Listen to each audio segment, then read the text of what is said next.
Good morning, traders. Anthony Crudele here, and welcome to NinjaTrader Live here on this Tuesday morning. Big earnings week, a lot to talk about. Joining me in studio, our senior economist, Tracy Shuchart. Good morning, Shai. Good morning, all. Macro strategist, Craig Shapiro. Good morning. Sporting the vest today. Show that thing off, man. That thing is tight, man. Looks good. And then Jimmy Cagnina with the LA Dodgers hat. He's also known as senior market strategist in these parts. Dude, if you stayed up for that whole game last night, like seriously, 18 innings. Like I woke up this morning, I was like, what? I couldn't do it, Deli. But if there's any doubt whatsoever that Shohei Ohtani is not the greatest baseball player of all time, 4 hits and 5 walks on 9 at-bats, no one wants to even pitch to the guy. It was a great, great game. It was, I know, I made it to the 10th inning, and I know that I was like looking at it going, this guy is just unbelievable. I mean, he is unbelievable. I mean, when they threw I'm slipping my mind right now, the relief pitcher, he comes in and you hear they give the talk to him, right? They threw an inside pitch to him last time that he took out of the park. They throw one right down the pipe, and the dude just smashed it. I was like, this guy is unbelievable. Yeah. It was so fun to watch. But Mr. Clutch, Freddie Freeman, why you pitch to that guy in the 18th inning? I mean, he's always clutch at the end of the game, and boom, he wins it. It was awesome. Yeah, I didn't even see who won it yet, but that was wow. What an amazing what a game, and it went to the wee hours of the morning. That was the most exciting part of probably last night. Not a ton to talk about this morning, but let's get to Shy in the news. Yep. So Trump is in Asia right now. Had a amazing meeting with Takeshi, the leader of Japan. And the big news this morning is they signed all sorts of deals on rare earths, nuclear power tie-ups, There's, kind of this nebulous pledge for Japan to fund $55 billion in U.S. projects that they talked with the prior administration. Nobody really understood where that was going to go exactly. But we have a little more clarity on it, sort of. We have deals with Westinghouse for nuclear reactors up to $100 billion, GE, Vernova and Hitachi for energy up to $100 billion, Bechtel for energy up to $25 billion, SoftBank up to $25 billion, NuScale and extra energy, also nuclear, no price on that, to Bisha for AI infrastructure and Carbon Holdings for critical minerals.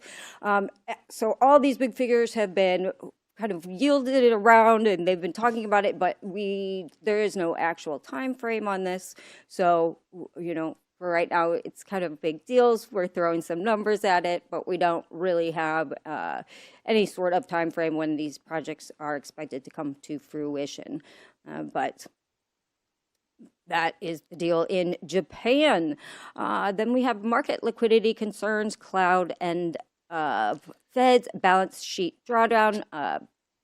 Analysts are worried about the volatility rise in money markets and the Fed's standing repo facility liquidity tool. It's kind of signaling a rising tightness in what had been flush money market conditions. So a lot of analysts have come out from Deutsche Bank, for et cetera, and said we now expect FOMC to end QT next week.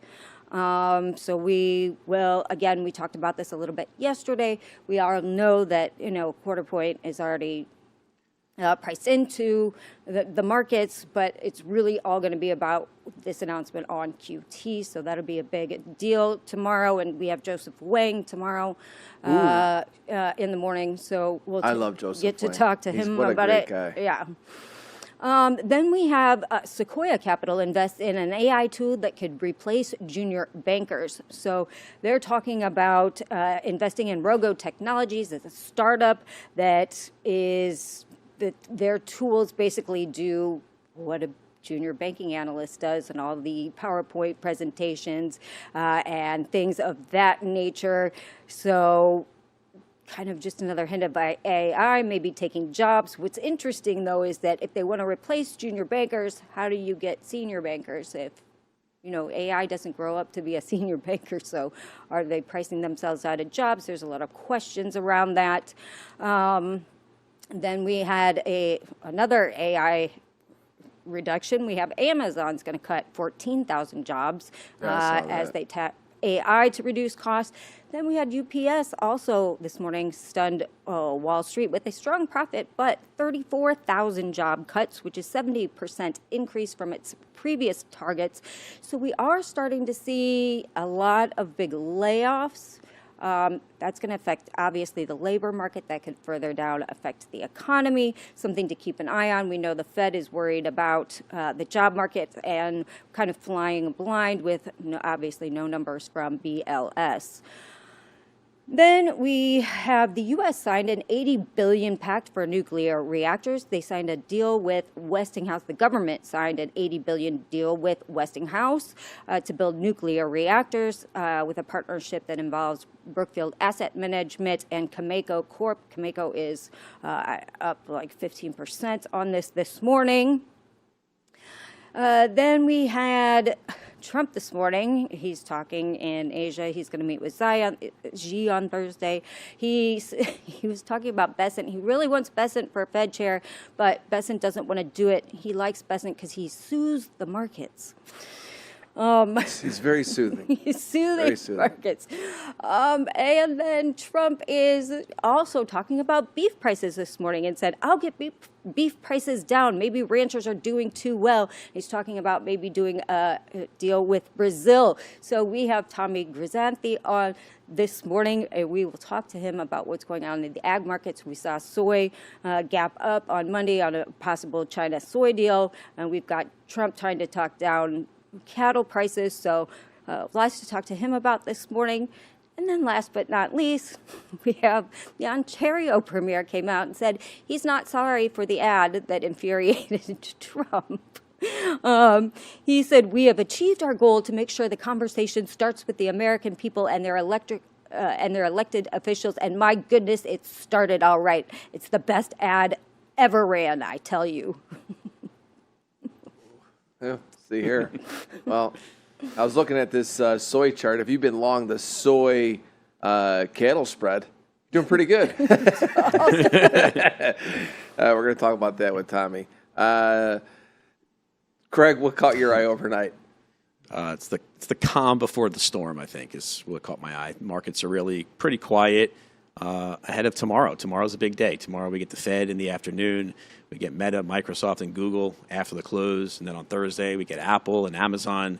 So, and then Friday's month end, right? So we got an action-packed second half. And we get the Trump-Xi meeting on Thursday morning. Right. So an action-packed back half of the week, but pretty quiet overnight. I mean, gold again, silver again, precious, right? This has been something we've been talking about. Some of the unwind is continuing there. The highly correlated blow-off top moves that we've been seeing. Saw a little bit of that yesterday with some of the, rare earth names getting hit and some of the crypto names getting hit. And so, a lot of these bubble areas, struggling, but Nasdaq was real strong over, yesterday. And again, this morning kind of outperforming again. So probably going to have more, really more of the same today, I think. Quiet day, waiting for headlines for tomorrow, I think. Yeah, I wrote in my note, it's what we call sharply unchanged. You got VIX sitting at lows. You got markets sitting near highs. I woke up this morning, I saw the S&P was up $3. I'm like, yeah. Equities are not the story right now. Again, I mean, they will be at some point this week, just not today. Again, all these earnings coming out, 45% of the S&P reporting this week. Let's go through the tape, and then we'll get to Jimmy. S&P is up $5 this morning, 69.13. We've got Nasdaq at just under 26,000, up $33. Russell's down 7. A little divergence in the indexes this morning. Russell's at 25.24, down $7, and the Dow is up 200 and change to 47,927. Oil, gas, both struggling a bit this morning. Natty gas down 2.25% to 390. You got crude oil down 1.25%, down to 60.60, so it's down 72 cents. Gold is down 80 to 39.39. I talked about this yesterday. If a gold got below my 39.95 area, I expect this leg to speed up again to the downside. What I think it's interesting about gold here is that the fact that the move is coming down as fast as it is, I almost wonder if we see like a V-type bottom at some point, like the move just kind of just flushes. And here's the one thing, look at if you've been long gold, you're waiting for a reason to sell. You have a little bit of a technical breakdown. There's no change in the fundamental theme, but price drives people to do things. And, right now it's one of those things where for day traders, it's going to be busy, but be careful buying the dip now as if you were selling the rally. You want to buy on the right side of the V and just don't be in a rush here. I think that you're going to get a lot of scalping action for short-term day traders, but don't be in a hurry to be a hero in that market. I will get to see what Jimmy thinks on technicals, but gold remains the busy story. Silver's down 27 cents to 46.65. 44 bid, man. I'm telling you, that's it. Physical, dump it to me at 44. Platinum 15.50, down 33 bucks. Platinum and silver also giving way. Again, I look at these as probably opportunities again. These themes don't end. We're only year one of the Trump administration. He wants weak dollar, strong crypto, strong stocks. I don't think those trends change easily. Yes, there are going to be moments like this, like where you see silver and platinum and gold pulling back. We'll see where they stop, but for medium to long term, I like them still bid. What's up, Shai? Yeah, I mean, platinum from the overnight low is up $50. Yeah. So just another, few percent. Then you've got bond market up modestly today. 10-year yields sitting at 3.98, just below 4%. Ultras are 123.17 on the bonds. 30s are just sitting right at 119. You've got the short end of the curve. Again, really not doing much. Again, the short end of the curve, why not stay bid, especially hearing about these job declines? Hard not to see the bond market stay bid. If you're a day trader, I really like the buy side. Like any little dips right now in bonds and treasuries, to me, that's the play. I mean, that's what I like the most of everything on the tape, for sure. I mean, going to see 10-year yield in the mid-threes? I think so. Yeah, I mean, that's what I see. And then you've got dollar relatively flat against everything, not doing much, but also I think that helps the equity story. The fact that the dollar market is quiet, the bond market is quiet, doesn't hurt equities. Jimmy, what came out at you at the tape overnight? Yeah, I mean, looking at the 30-year Treasury bond market, and I'm getting deja vu all over again. I mean, look what happened last FOMC. We had a topping pattern, 5, 6, 7 days. We kind of topped out back here in this previous FOMC, September 17th at around 118 even. Again, now look at the pattern today. We have a topping pattern, 4, 5, 6, 7 days where we're topping out a little bit north at 119, 119.10, give or take, and we're kind of just staying there right now. So when I say deja vu all over again, this is a real similar pattern from the last FOMC. But there's some couple points here that are interesting to me. That high wick, these target wicks oftentimes matter, and this 18, 21, 30-second wick that we saw here is kind of my line in the sand, whether or not I want to be long or short. 8 AMAs are kind of sloping up nicely still, and we have a major area. This area of resistance is now support. This is a major area of support right at 118.04. So I think there is some wiggle room within this kind of consolidation range, at least until FOMC is done with business, and probably not till Thursday. Yields right now still north of 4.5. Yeah, still north of 4.5% as of this morning. So we'll see. It's looking real similar on the pattern here, Deli. I don't know that we're going to break down below that 118,000 though.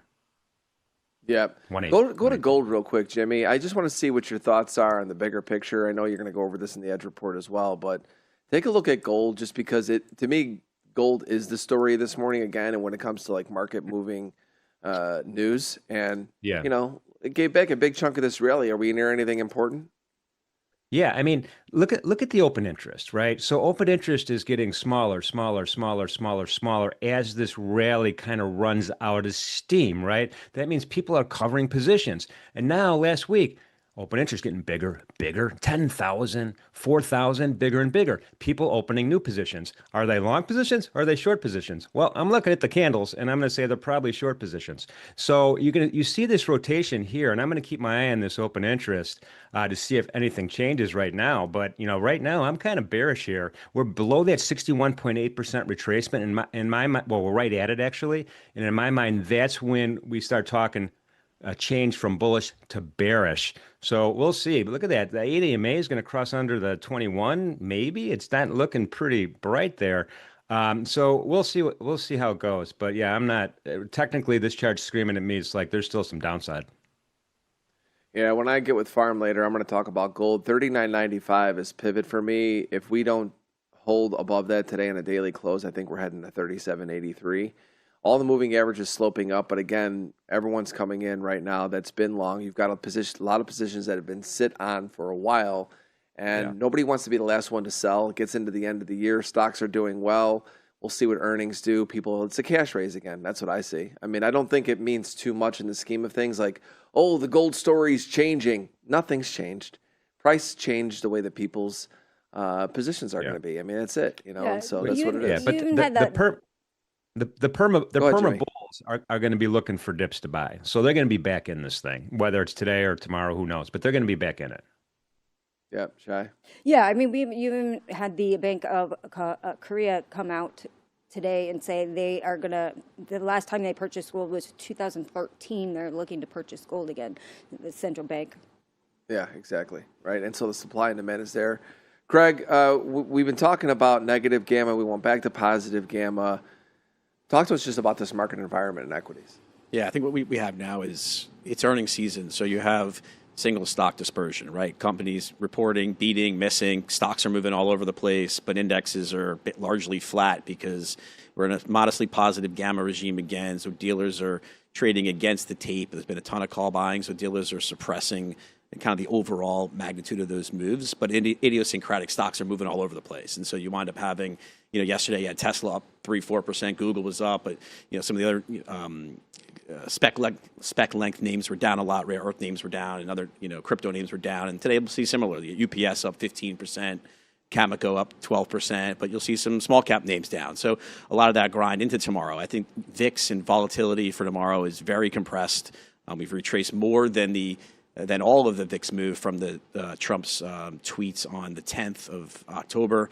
And so now you're basically at the lows of the year for volatility for front month contracts for November and for December into what we talked about is a very heavy catalyst driven end of the week. And so, I think that'll be the determinant of the next move of the tape. But as we move into November, share buybacks come back. So we'll have some support there into the end of the year, particularly for big cap tech. They'll be back in there buying every single day. And so I expect the rotation back into Nasdaq out of some of the spec length stuff as we discussed yesterday. I think that's likely to continue, provided that the earnings, come through as expected. And so no reason to believe they won't, but they've been outperforming for quite some time here, and tomorrow will be a huge day. And again on Thursday, do these Mag 7 companies can they beat the what are pretty high bars for their performance?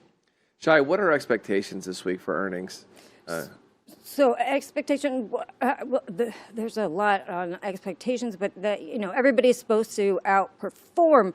I think what people are really going to be looking at is, all of these companies are spending a lot of, it's a capital drain on these projects that haven't come to fruition yet. And so I think people will be really looking at those numbers because literally we've seen billions of dollars in capital expenditure. And again, these projects have not come to fruition yet, right? All these data centers, all this build out, there's a lot of deals going on, but, I think people are going to be really watching those earnings to maybe see, are they slowing down a little bit? Are they, it's been, Meta particular has just been cash outflow and not real inflows. Massive investment they've been putting in. Well, look at their stock has gone up like how many?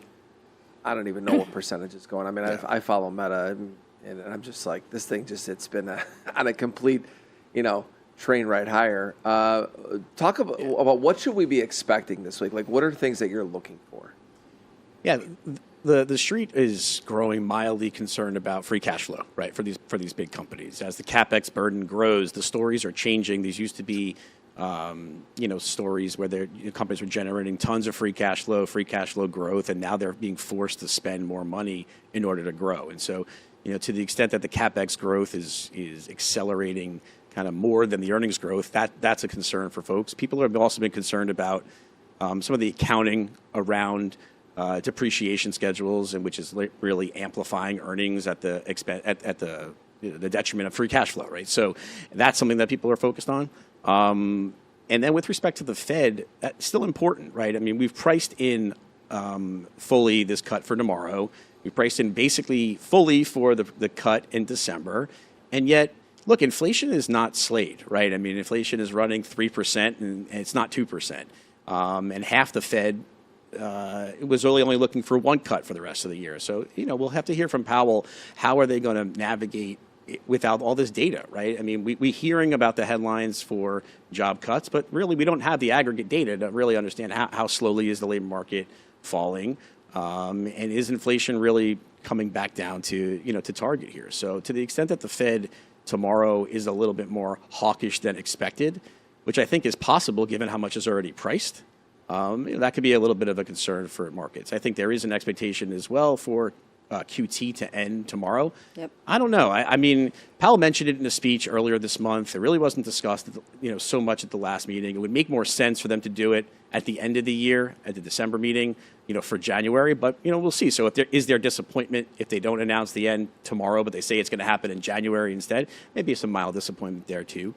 So I think that'll be important. And then lastly, on the Trump-Xi meeting, I mean, this is still probably the biggest deal. What constitutes a deal here? Are we really going to be removing tariffs or not? Are we going to be, removing some of these rare earth export controls or not? Is Trump going to say it's a great deal and China's going to say it's really status quo? I mean, this is something that happened back in 2018 when there was talk about this great deal, and then you woke up, 2-3 weeks later, and there was really no change. So, At all. Yeah.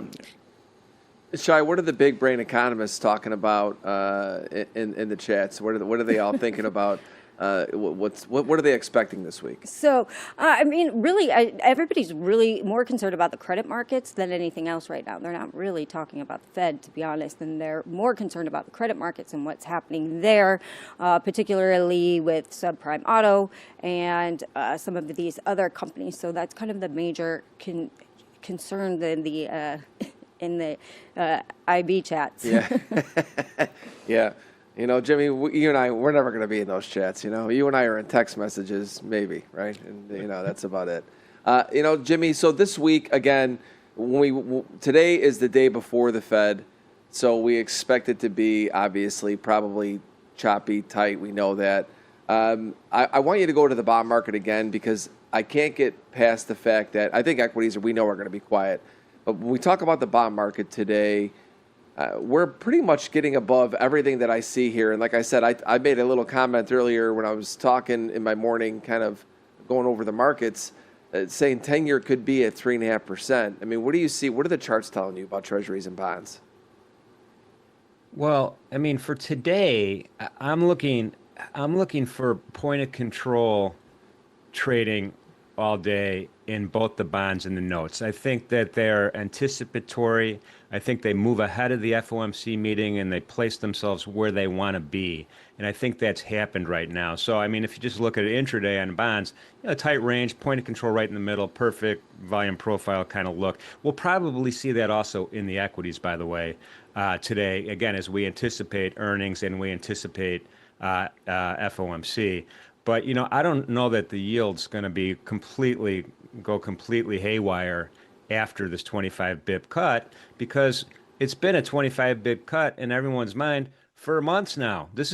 When I look at the Fed funds tool, this was such an extreme 97% number for many weeks prior to today, and it never really changed. The same with the December number. So that anticipation is beyond anticipation. This is what's going to happen. So this is where we want to be priced.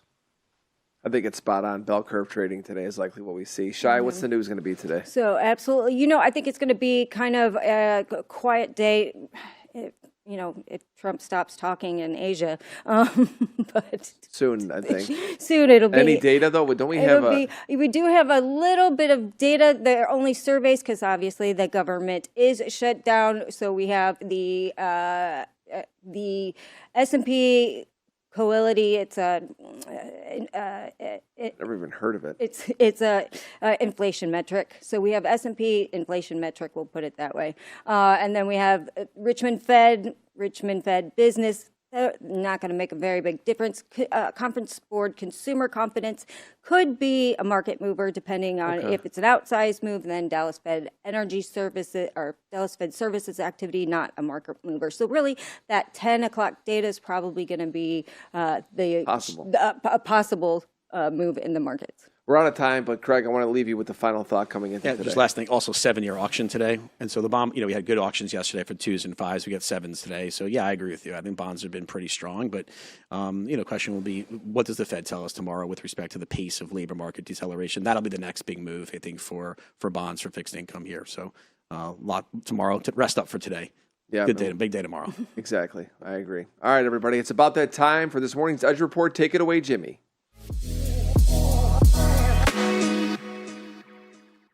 All right, let's finish the conversation and just kind of move into an intraday chart on gold. And, we talked about the point of control being a reference point for a lot of the markets. I'm not so sure about gold, though. We have a really nice VWAP here, that volume weighted average price, and we really lost VWAP in the rearview mirror, before midnight, 11 o'clock or whatever time 2300 hours is. And we've just been trading below that VWAP the whole session long right now. We broke through all of the month or Q levels, 0DT, call resistance, high vol, put support, JAX 1, JAX 4, JAX 2, one-day min. So there's not a lot of targets on the downside. We do have a pivot of S2, which we didn't quite touch yet overnight, but that's also in play, and that's approximately 38.97. To find other targets on the downside, you really have to go to a daily chart and do some extrapolation there. But in any event, we're right between that S1 and the point of control. Really wonky so far, which is not surprising. The other thing to keep in mind, folks, gold, 181,000. Micro gold, 455,000. 1 ounce gold, 40,000 contracts. There's a 1 ounce gold contract, guys. So I just wanted to point that out. You have some options when trading for gold, no matter what your account size is. Let's shoot over to silver, though. Silver, we have an interesting kind of phenomenon going on here. We're right to that quarterly pivot. It's also aligned with that 61.8% retracement from this trend line that I measured that starts back here in the middle of September. We kind of peaked out, sold off pretty quickly, as you usually see after a long sloping trend up. And now we're kind of looking at these EMAs about to cross under the 8, is about to cross under the 21 right now. So we're kind of at this area of support here that I have highlighted in a rectangle here. This is going to be key to see if we survive this downward assault on silver. Let's go to intraday. Intraday, we do have some targets here. That S1 and that one-day min is kind of defined the bottom of the conversation around 45.80. And, we just kind of bounced off of that after the London initial balance, right? Boom, big sell-off, kind of held our own. Now we're kind of working our way back up. Now, the difference here is we're trading above that VWAP, right? We have one 30-minute candle that's already closed above it, just a little bit, but it closed above it. The second candle now is driving up past the point of control. Again, wonky point of control. This should get better as the day goes on, and above that JAX 2 level. So buyers are starting to slowly take charge here. So we have JAX 4 is another target on the upside, approximately 46.8. And then above that, we have that 0 DTE and the put support at 47 even. Pivot is defining the top of the conversation here. This is the high of the day. So we'll see if the buyers continue to have the might and power to keep pushing this thing up. Let's go to the Bitcoin. Are we in November Bitcoin? Hang on a second. Let's look at the volume here. All right, so here's the thing, folks. Sometimes, and I should have been ready for this. November is rolled over on many platforms, but really we're still trading. This is a monthly contract, so we're still trading in October. I'm just going to go ahead and make a quick inline adjustment here. And you can see the volume is a lot bigger. Now, we still don't have a lot of volume in the Bitcoin, but 116,000 so far. Let's go ahead and pop. Remember, you probably want to go with the higher volume. So even though your platform might have rolled you over, maybe go back to October. right in the middle of the pack here right now. We still have that gap. We still have some moving averages that are kind of sloping up right now. And the Bitcoin is really kind of, again, in this consolidation range. And I'm going to call it around 118,000 down to this lower rectangle here, 108,000. That's what's going on in the Bitcoin. And let me just finish real quickly with the Nasdaq, because I think there's some super cool things to look at on a Nasdaq chart. We're all anticipating continuation to the upside here. But just kind of take, this is the Q score from Mentor Q. We have a positive gamma situation. We have a 5 out of 5 very high option condition, 2 out of 5 neutral volatility, 5 out of 5 momentum, and 0 on seasonality. And we have this big gap here. This is a pretty big gap still that's kind of glaring at me on the chart. Remember this old gap that we saw way back here in September? We eventually filled it, barely by a tick, but we eventually filled it. This one, I don't think we're going to fill it right this second, but this is looking pretty strong with the baby candle at the top. We'll see how anticipatory this becomes as we go forward. That is this morning's Edge Report. Back to you, Deli and Shai. Thanks, Jimmy. Shai, preview of our guest. We have Tommy Grisafi. He has 30 plus years experience in the ag industry. He's a member of the Chicago Board of Trade. He used to trade on the floor. He now is the owner of AgBull Media LLC and an associated person of Nasdaq Trading. He's been around forever in the industry. So looking forward to talking to him about what's going on in the ag markets right now. I mean, perfect timing for Tommy. We go back a little bit. I had him on the Futures Radio podcast early on, so I'm excited to have Tommy back. Let's bring him on. Tommy, good morning. Morning, everyone. How we doing? I've been listening to the show, watching the show. Good stuff. Thank you, buddy. It's great to see you. Perfect timing. I don't know how we timed this any better than having you come on and talk ag markets with us. I mean, we're going to start with the beef markets because, you know, one of the things, Tommy, we try to do on this show, obviously we're futures biased, futures based here, is to get people into these other markets. And then all of a sudden you have the meat market, the beef market, cattle market get really busy, and they learn a little lesson that maybe they didn't know about limit downs and such. Talk to us not only about what's currently happening, but just give us a little bit of an inside look about what really is, what drives these markets and just some nuance about trading them. Sure. Well, the way limit down works is kind of is one Italian to another. It's like in the movie Bronx Tale when he politely asked the bikers to leave the bar, and they don't leave the bar, and then he slams the door, and he says, "Now yous can't leave," and then they beat the heck out of him, right? So that's what happens when bull markets allow everyone to get involved. Bull markets allow everyone to participate. And then all of a sudden, you really get to see when inexperienced traders or investors or speculators or even hedgers don't understand what's going on, because they're like, if we start to roll over, or if we break through, like earlier you had that, all those levels on the gold, and we've broke through a lot of those.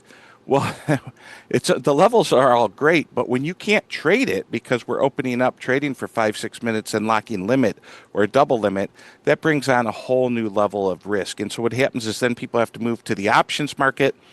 Volatility, as you all know, explodes, and then you really have to see that you need to be a professional, how to know how to get out of your position through a synthetic or spreading off another future, as you know how to do. So it gets complicated, and lack of inexperience has just probably got some people really involved in these markets. There's one other part, and I don't want to go too deep in the weeds here, but we have something called LRP on cattle, which is, as you all know, crop insurance on crops, but they have insurance on cattle. And when the futures markets lock limit down, they do not issue LRP policies, and that's really caught some people off guard. And, of course, we have a very dynamic president who you all know, and the headlines just keep coming out. I couldn't imagine the show would not be as exciting under the past administration, I promise you. Yeah, so let's talk about what's been happening in cattle. Really one of the most dominant trends we've seen in all futures markets, straight up, and now that has been derailed. What's changed? Well, we've had droughts in America. We've had droughts in up north in America, Texas, everything else. When President Trump put out the True Social that he made the cattle market, that's really 1,000% not true, because the cattle market's been in a bull market since its lows during COVID. So if you go back, I don't know if you can pull it up on the fly, But go back and look at a 10-year cattle chart. You'll see 5 years ago right now, we started moving back up, and we've never stopped on live cattle. Well, we actually did stop about a week and a half ago, and we pulled back quite a bit here. And now we're starting to hit all the technical levels. Cattle market, it's supply and demand. Demand's good. As you know, there's a lot of people on weight loss drugs, a lot of people eating healthier, a lot of people trying to consume beef. As you also all know, you probably talked about last week, what happened with Beyond Beef. That whole phase has run its course. Sure, the stock went from 50 cents back up to $6, but that's just funny money there. So people are truly eating beef because it's wonderful. It has one ingredient, beef. And the bull market's been incredible. We're still in a bull market when it comes to supply and demand. Supply is extremely tight. Even though President Trump says he's going to make price of beef go down, he can't make everyone have twins, right, in the cattle industry. So you just can't make more beef. They talk about importing beef from Argentina. That's not going to really be easy. The headline was impressive. We're going to import quadruple the amount. What you really need to know is we were only importing a sliver of the beef from Argentina, and it would take 3 to 6 months just to get that program started. So the big headline to watch out for is, will we cut a deal with Brazil? If we take the tariffs off Brazil, watch obviously coffee and beef. Those two would be high flyers. So no shortage of drama when it comes to the beef market. But this market started from an old school supply and demand market from 5 years ago, when prices absolutely crashed during COVID, when people stopped going to restaurants and we had a huge extra supply of the high-end cuts. And now I was just at Costco the other day. Beef is a little pricey, but I'm blessed I could still afford it, right? Absolutely. I want to move this over to the grain markets because we had a gap up in soybeans because we supposedly are going to have this wonderful deal with China and they're going to buy soybeans and bean oil again. We kind of heard this in the first administration that they were going to buy all of this grain from us. They didn't really end up doing that. And so how are you looking at this? How are traders looking at kind of these markets, the grain markets, with China right now and a potential deal? Well, great question. Two parts to that. There's the grain markets in general, with or without China. American grains were of tremendous value. If you're a foreign country and you went to grow corn, wheat, soybeans, you couldn't do it as cheap as we're doing it. That's why when the United States government opens up again, they're probably going to give, the first thing they're going to do is give the farmers $10 to $13 billion. They've already started an emergency program to give farmers $3 billion. But with that, we're the cheapest grain in the world. And so whether China was going to buy our grain or not, soybeans started to rally. Soybeans are now officially $1 off the harvest lows. They're almost, one would say, getting a little pricey because allegedly China is going to buy these beans. Now, you're not seeing bids show up in the PNW, the Pacific Northwest. The basis isn't getting better. We're just having a futures rally, probably led by headlines. A lot of people, a lot of people trade futures and options have actually probably never walked in a soybean field or even been out to a ranch, right? But we're all involved in these markets. So with that, they're looking great on the charts. The trend is up. They're starting to turn up. They're starting to catch some money, and it almost feels, as you see markets like gold calm down from 4,400 back down to 3,900. It almost feels like you're seeing money come out of gold, money come out of cattle, and there's these funds, these commodity funds, and people are like, you know what? Wheat's really a value. Soybeans are really a value. Corn's really a value. And you're seeing a great rotation out of metals, in my opinion, into grains, out of meats into grains.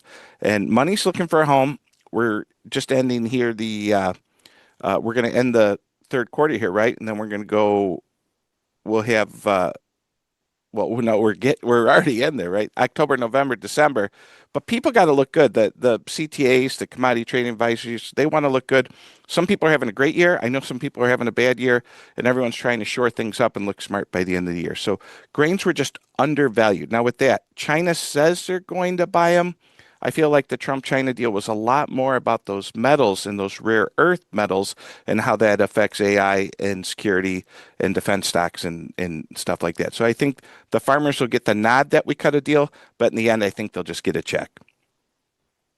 I think it's really interesting that you talked about how money coming out of the metals could come into commodities. And I totally agree with you, because when you look at the CTAs out there, when you look at where they're going to be putting money next as they pull money out of a big winner, they look for where the next potential, trend is going to be coming. And I tell you what, having these charts up in grains gets very, very interesting. Talk about that dynamic, Tommy. Well, people like me, I'm sitting just here against this wall. But when I move to the other side, I'm going to go to a brand new computer with two giant monitors, and I'm going to have about 60 tickets up. And what we're doing is we move from one busy market to the other. We move, if it's Bitcoin or micro Bitcoin, we're moving that. A week and a half ago, all I was trading was micro silver and micro gold and every option of those, right? And I wasn't trading corn or beans a week and a half ago. Sunday night, I logged in 2 hours early so I could pull up every grain ticket there is: oats, corn, beans, bean oil. And so people are just moving from ticket to ticket. And you see these influxes of volume and volatility and liquidity. And we're trading headlines. A lot of us trade like you did. We trade real big during the day and pretty much shore up things at night. Maybe we take something home, more options based, but we get in and out of the market in swooshes. I would say some people were out of position based on that articles 2-3 weeks ago. If you go back and look at articles from major ag publications, articles were coming out saying China will never buy soybeans from us again. That was 3 weeks ago. So people just give up on hope, that as if China could go without our beans. Now, the real flyer here, you're starting to see the bean chart turn up. But if South America has a weather problem, if Brazil in particular has a weather problem, beans could put a couple. Gives the farmer money because they were, the price wasn't right during harvest. We do get this rally based on a futures rally, front month rally. And South America has a weather problem. This soybean market could absolutely become explosive. We may look back and say, they did it again. The American farmer or whoever, harvest lows were made. Anyone who's familiar with Chicago and the border trade pits knows typically end of August, September, we're just at lousy prices. It looks like it's never going to go up.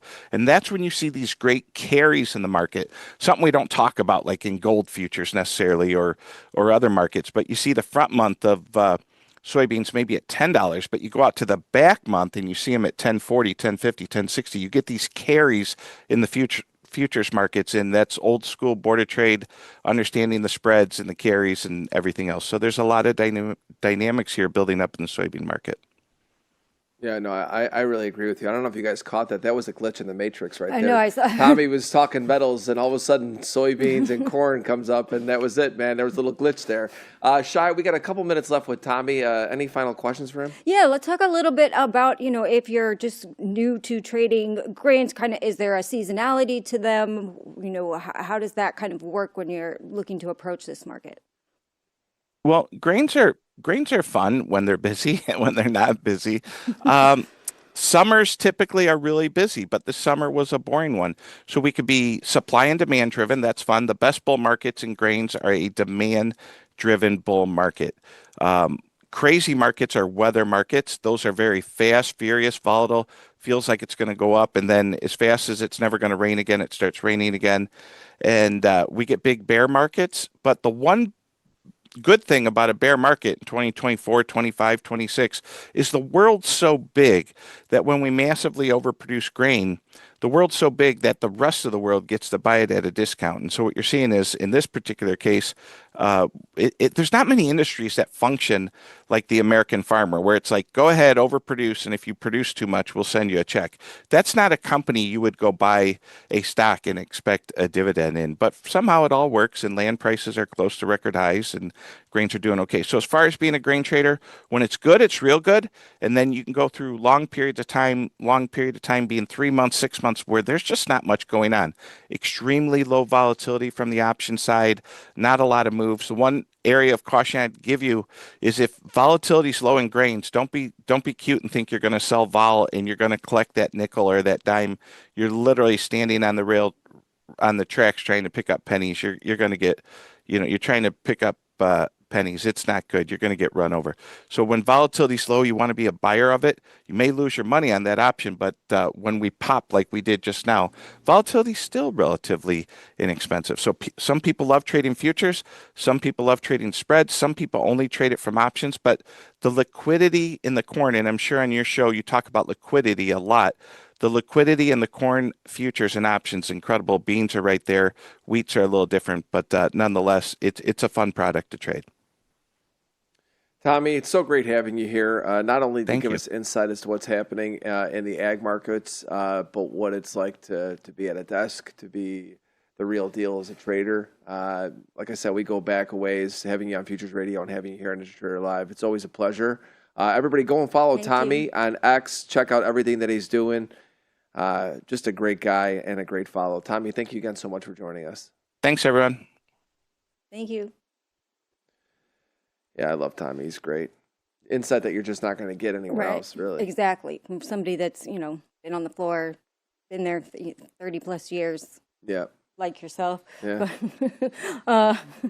But good insights. I love kind of introducing new markets to traders just because there's a lot of other stuff out there that's moving. Yeah, and I'm going to go into farm next, and I'm going to talk about what really is popping out at me as the COT data in the cattle market. And, the feeders and the live cattle, both of them, really interesting on COT data. So we're going to get into that next with farm. And I think it's one of those things where I would probably send a message to Jason Shapiro and talk to him and see what he thinks about this. Because I tell you what, when you see a market that was as bid as it was, and now you're going limit down, it's kind of interesting. You got a lot of longs to unravel here. It's Right. kind of, and with the news supporting, lower prices, gets real dicey. Final thoughts going into the afternoon. No, it's probably going to be a quiet day, disregarding any maybe news coming out. So I see some sideways action in the markets, maybe a good opportunity to trade some micros in a product that you may not be used to trading instead of just the index markets. Yeah, I think so, Shai. Day before the Fed meeting. We'll wait to see that 10 o'clock data for you in the chat. Thanks, Shai. We'll see you later. Thank you. All right, let's bring in Farm. Here he is. Oh, man, look at that. Sure. You didn't even, you know what's Morning, funny Billy. about this? He didn't even stuff that with anything. That's just really his chest. He was doing push-ups earlier this morning. That's just how he looks. I've met him in person, so I could vouch for it. I just pulled up my belly a little higher and it made my chest look massive. Belly, that's all I had to do. Sucking it. He's going to pass out on stream from sucking it in. For sure. For sure. Yeah. And it's incredible how you and I both made $69,420 from that Vol Signals signal last week. Isn't that incredible? It's incredible. Absolutely incredible. I don't know if you caught the intentional misspelling. He had a scammer that was Vol Singles instead of Vol Signals. So that was a little added inside joke between him and I that, of course I entertained myself, but good times. You've been known to entertain yourself for a time or two. It's kind of, noticeable. All right, well, let's get into the charts, Clark. Or can I not call you Clark today? Oh, it's just Superman today? All right, that's fine. That's right. So let's start off with the feeder cattle. I know that when you're flying over the country, you can see this from a perception that no one else can. So it's great to have you here to really know what's going on behind the scenes. When you look at the feeders, everybody, it gets really interesting. And this is, again, you go back to Larry Williams and Jason Shapiro, you look at COT data. Look at how long the large specs have been, right? You look at how long. They started to unwind a little bit here, and now you've got a massive long position still to unwind, and you've got limit down in feeders. Just tells me, you want to short something? You want to short a rally in feeder cattle because this thing is not only is it limit down and stuck there, but if it does come off the limit and there is a bounce, you could expect a lot of sellers, especially with the news and everything that's going on behind it coming off of what Tommy said. And so this is where I think COT data becomes of highest value, is when I see things like this in commodities. And boy, this is something you just can't look away at. I will actually have this up on my screen. I will wait to see if there is some sort of a pop. and I will likely be looking to short some feeders, which is crazy to say because it's probably been 15 years since I've traded this product, maybe longer, who knows. Look at what's happening in live cattle. I mean, I got to tell you, man, I mean, they have been stiff on the bid. The difference is you got a good offset here with short positions, with commercials, but still the most long it's been in a good period of time. Let's go back in history a little bit. You go back here. Look at this unwind, how big of a move that was. You had it go from 192-ish all the way down to 162. Huge move, right? Who's to say that we don't unwind a huge portion of this here, in the beef markets? Positioning is set up for it. News is set up for it. It's just one of those things. I know that many of you probably don't trade these products, but I will tell you this, just because you see them limit down does not mean it's a opportunity to buy. I'd be very careful buying dips in these markets right now. Last thing I want to go to, and I know I'm doing all commodities today, but I can't help it. Look at this. There's no positioning practically in the beans, right? So you look at soybeans here, and you had a big short position that got unwound, and it was actually a big long position. It was a short position in large specs, a long position in commercials, got unwound, and we went into a long consolidation. Now here we are on soybeans, which I think is actually a really good day trading product, especially when it comes to short-term traders. This is one that's very liquid, and corn as well. I'm going to go to that next. Look at that weekly breakout. Man, that gets interesting with almost no positioning in, which means in some ways it could start to be building of positions.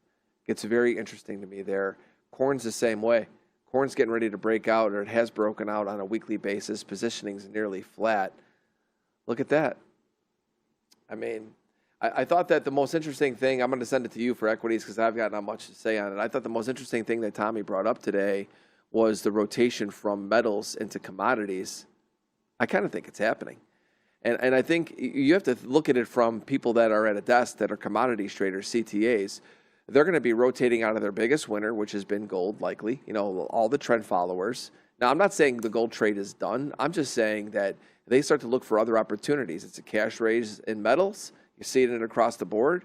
And they start to look at other places that other people aren't looking. And those are trends that are breaking out. Now, if they were in the middle of the trends, I would say, yeah, but they're not. And so they're breaking out, and you've got positioning ripe for them. It gets really, really interesting to see what happens there. That's Delhi's commodity report. Back to you, Clark. Yeah, I mean, it's been a long time since I've lost my ass on an ag trade. So hey, let's do it. Let's do this. I just looked at wheat. It looks great. Wheat looks fantastic too. So stop. Yeah, no, I'm just the world's worst ag trader for sure. But I pulled up gold because it has been under pressure and had a lot of eyes on it. We broke last week's low finally, and basically bulls had one shot to reclaim last week's low, which sits in this 40.13 to 40.27 spot, which were also some single prints from yesterday's session. That was their shot to reclaim last week's low and just make it a quick little trap. They were not able to do so. You see, you got a quick trap above that spot overnight. Got bulls very excited and then just absolutely rinsed them. I will say it basically, for now, has just formed a 4-week balance. We'll have to see how the rest of this week goes, right? And where the low of that balance will be. And if it, comes out to a 5 or a 6 or what have you. But to me, I wouldn't necessarily be short in the hole here. But at the same time, bulls have a lot of work to do ahead of them. I didn't have time to get, all my levels on the chart this morning. But to me, call it the overnight high. Flipping that back to support is going to be necessary for gold bulls to find some strength.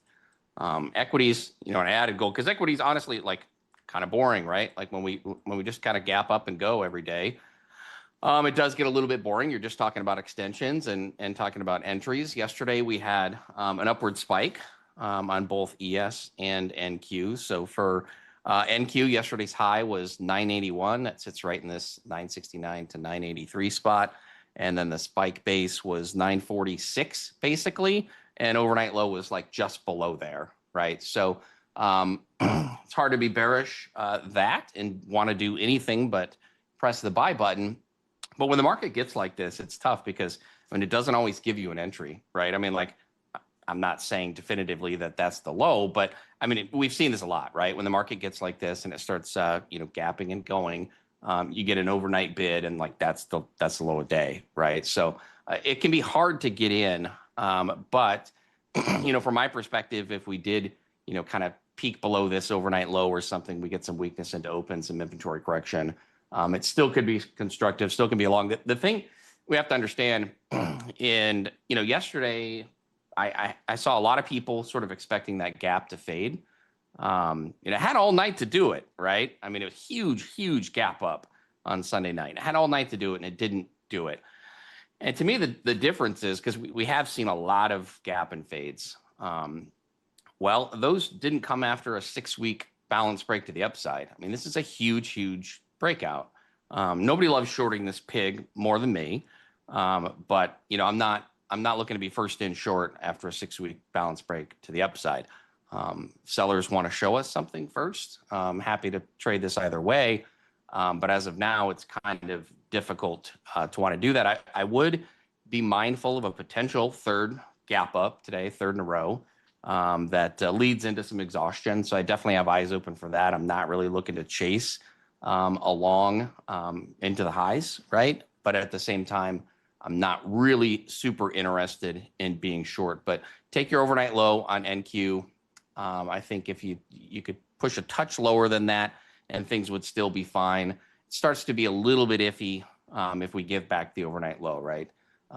Coming in, selling below, back below an overnight low, back below yesterday's spike base, gets a little bit tenuous. But I mean, bulls still aren't in like remote trouble until we start giving back daily lows, fill that gap. I mean, this is very bullish, very constructive. And the other thing I would add on NQ in particular, I mentioned this a few weeks ago. I don't have it on my chart now, but if you take a year-to-date VWAP on NQ on a non-back adjusted chart, put a +2 standard deviation band on it, it had been resistance like perfect. I don't know, like 5, 6, 69 touches. I don't know.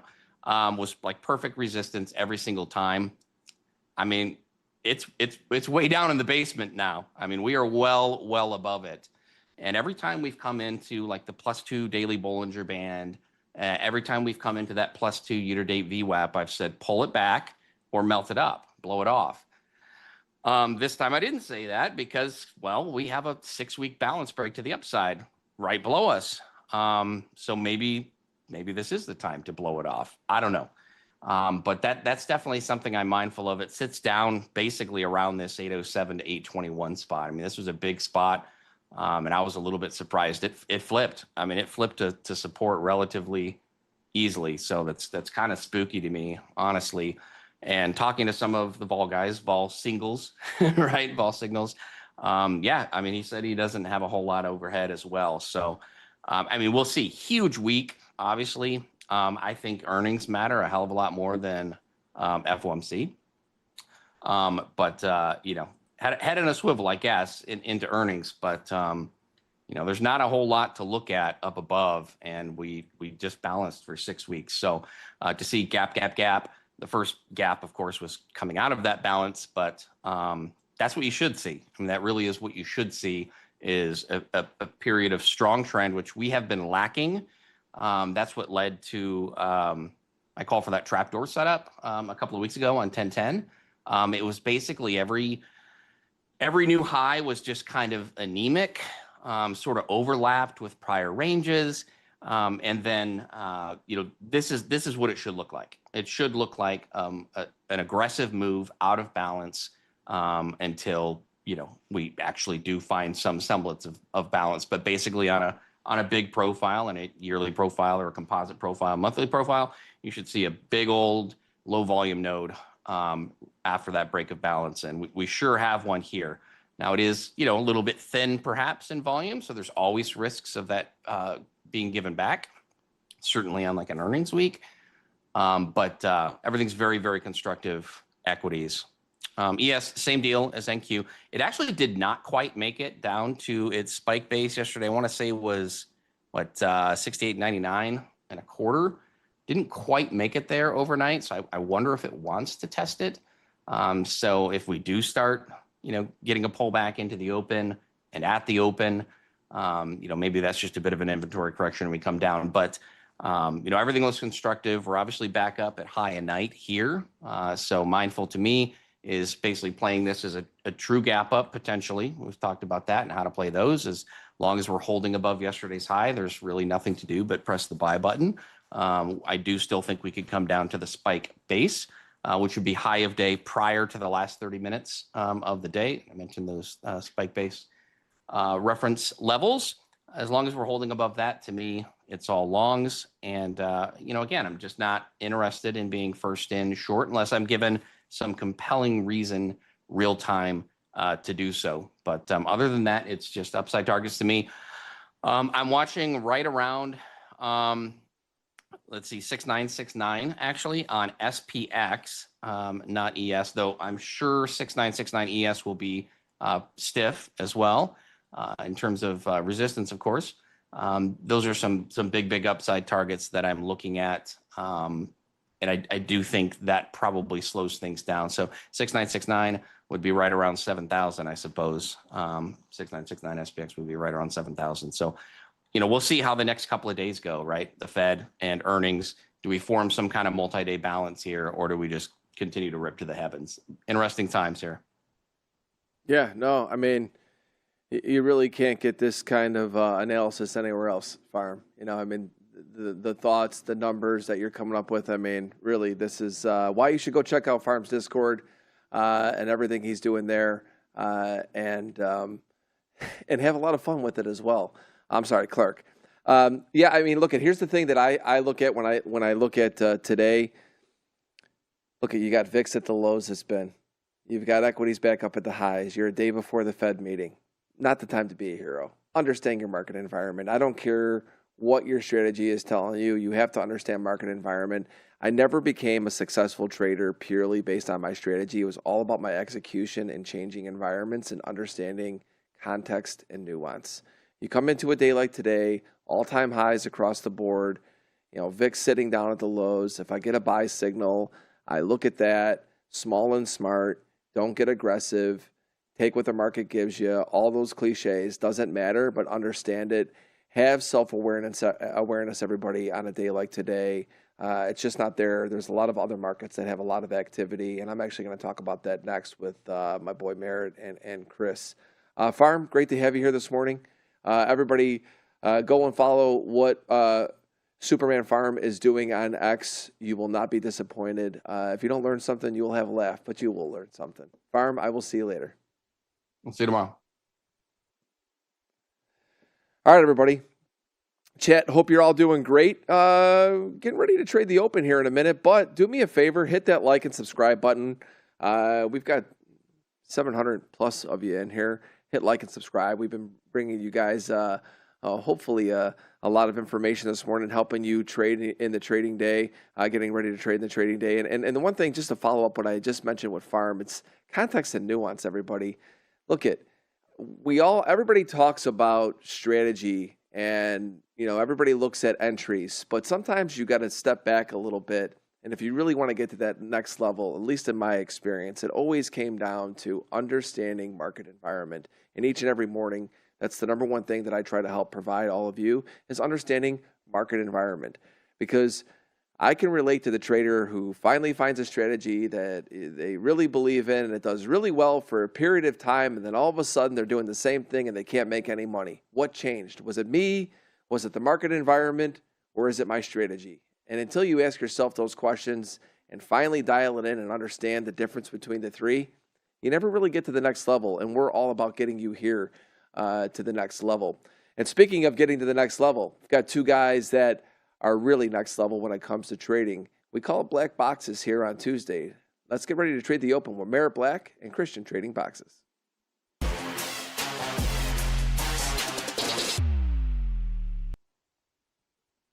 Good morning, boys. Buenos dias, caballeros. Hola. I guess we talk. This is the Spanish segment. Oh man, where do we go? You know what? Nobody understands. I go from one character to the next to the next. It's like I look around. I mean, these guys are, you got to pivot pretty quickly around here, man. It's a quick pivot, man. I tell you what, you got to stay on top of it. So here's what I find interesting right now, guys. Obviously, I talked about context and nuance, understanding what's happening in the market environment right now. We all know that equities aren't the busiest, right? Again, I always lean on Chris on these days. I love him for this because he is that, that trend trader. He loves this type of environment, really, and he comes in, he sees that the trend is intact. But a lot of traders, Merritt and I we're mean reversion guys a little bit more. We like to trade some rotations. I've never found myself to be the best trend trader, especially within the trend intraday. I mean, I like to buy dips or sell rallies, and I know Chris does do that, and he'll get into it how he does it. But without volatility, it was always a little bit more difficult for me. There's volatility in a lot of other places right now. Merritt, I want to start with you. This morning, gold really moving. Corn starting to move. Soybeans starting to break out. Soybeans and the meal. That's right. I mean, those markets now are starting to get some action, some activity. Tommy Grisafi on here earlier talked about it from a desk perspective, how he is someone, who goes from what's moving the markets, staying within those trends until those trends change, and then you go to the next volatility cycle, wherever that goes. And I thought he made a great point this morning talking about how you're seeing a little bit of a change in trend, or at least a pullback in trend in metals. I'm not saying that trend is over, but it's an interesting moment. Again, good trade for short-term traders, but other trends are now coming into play. What are you looking at this morning, Merritt? Well, I'm long gold. I just picked a really, really good spot here, looking to at least come in and take out these little highs here. In fact, I'm having a little PTSD from prior times where I've been talking to you and not taking profits on a position. So let's toss in a little limit order so I can talk to you and focus. So we'll take those profits if we get that little stop run through those highs. So, gold is something we've talked about for weeks, man, right? It's been ripping higher, ripping higher, ripping higher. Everybody says, oh, Merritt, I wouldn't touch that. I wouldn't touch that. Well, guess what, guys? Parabolic moves are unsustainable. Yeah, it may have taken me, 3 or 4 weeks of saying it, which is a long time. So I was kind of like a perma bear with it. But look, I still made some money on the upside on it as well. So it's not like I'm sitting there losing my butt trying to pick this top as things are going. We talked about waiting for it to crack, waiting for it to show us, waiting for lower time frames to start to shift. And that's exactly what happened in gold. Massive, massive turnaround. And so the trade has been good. And here we are at a point where, it's actually reached some lower extremes relative to like monthly VWAP, right? And things like that. So now, something of a bounce is possible. For me, the biggest picture bull line in the sand is 37.97. 37.97 is where I have. That's a dynamic reference. It's going to be moving, but that's where it is now. It'll be slow moving. And then you have markets like, I think it was last week, I talked about big stop run potential in natural gas. It took those lows and reversed. I think natural gas has some upside. We're coming into kind of a seasonal time with natural gas, where if all of a sudden we get some cooler temperatures, something, natural gas can cook in the winter, right? We know that. So that's something I have my eye on.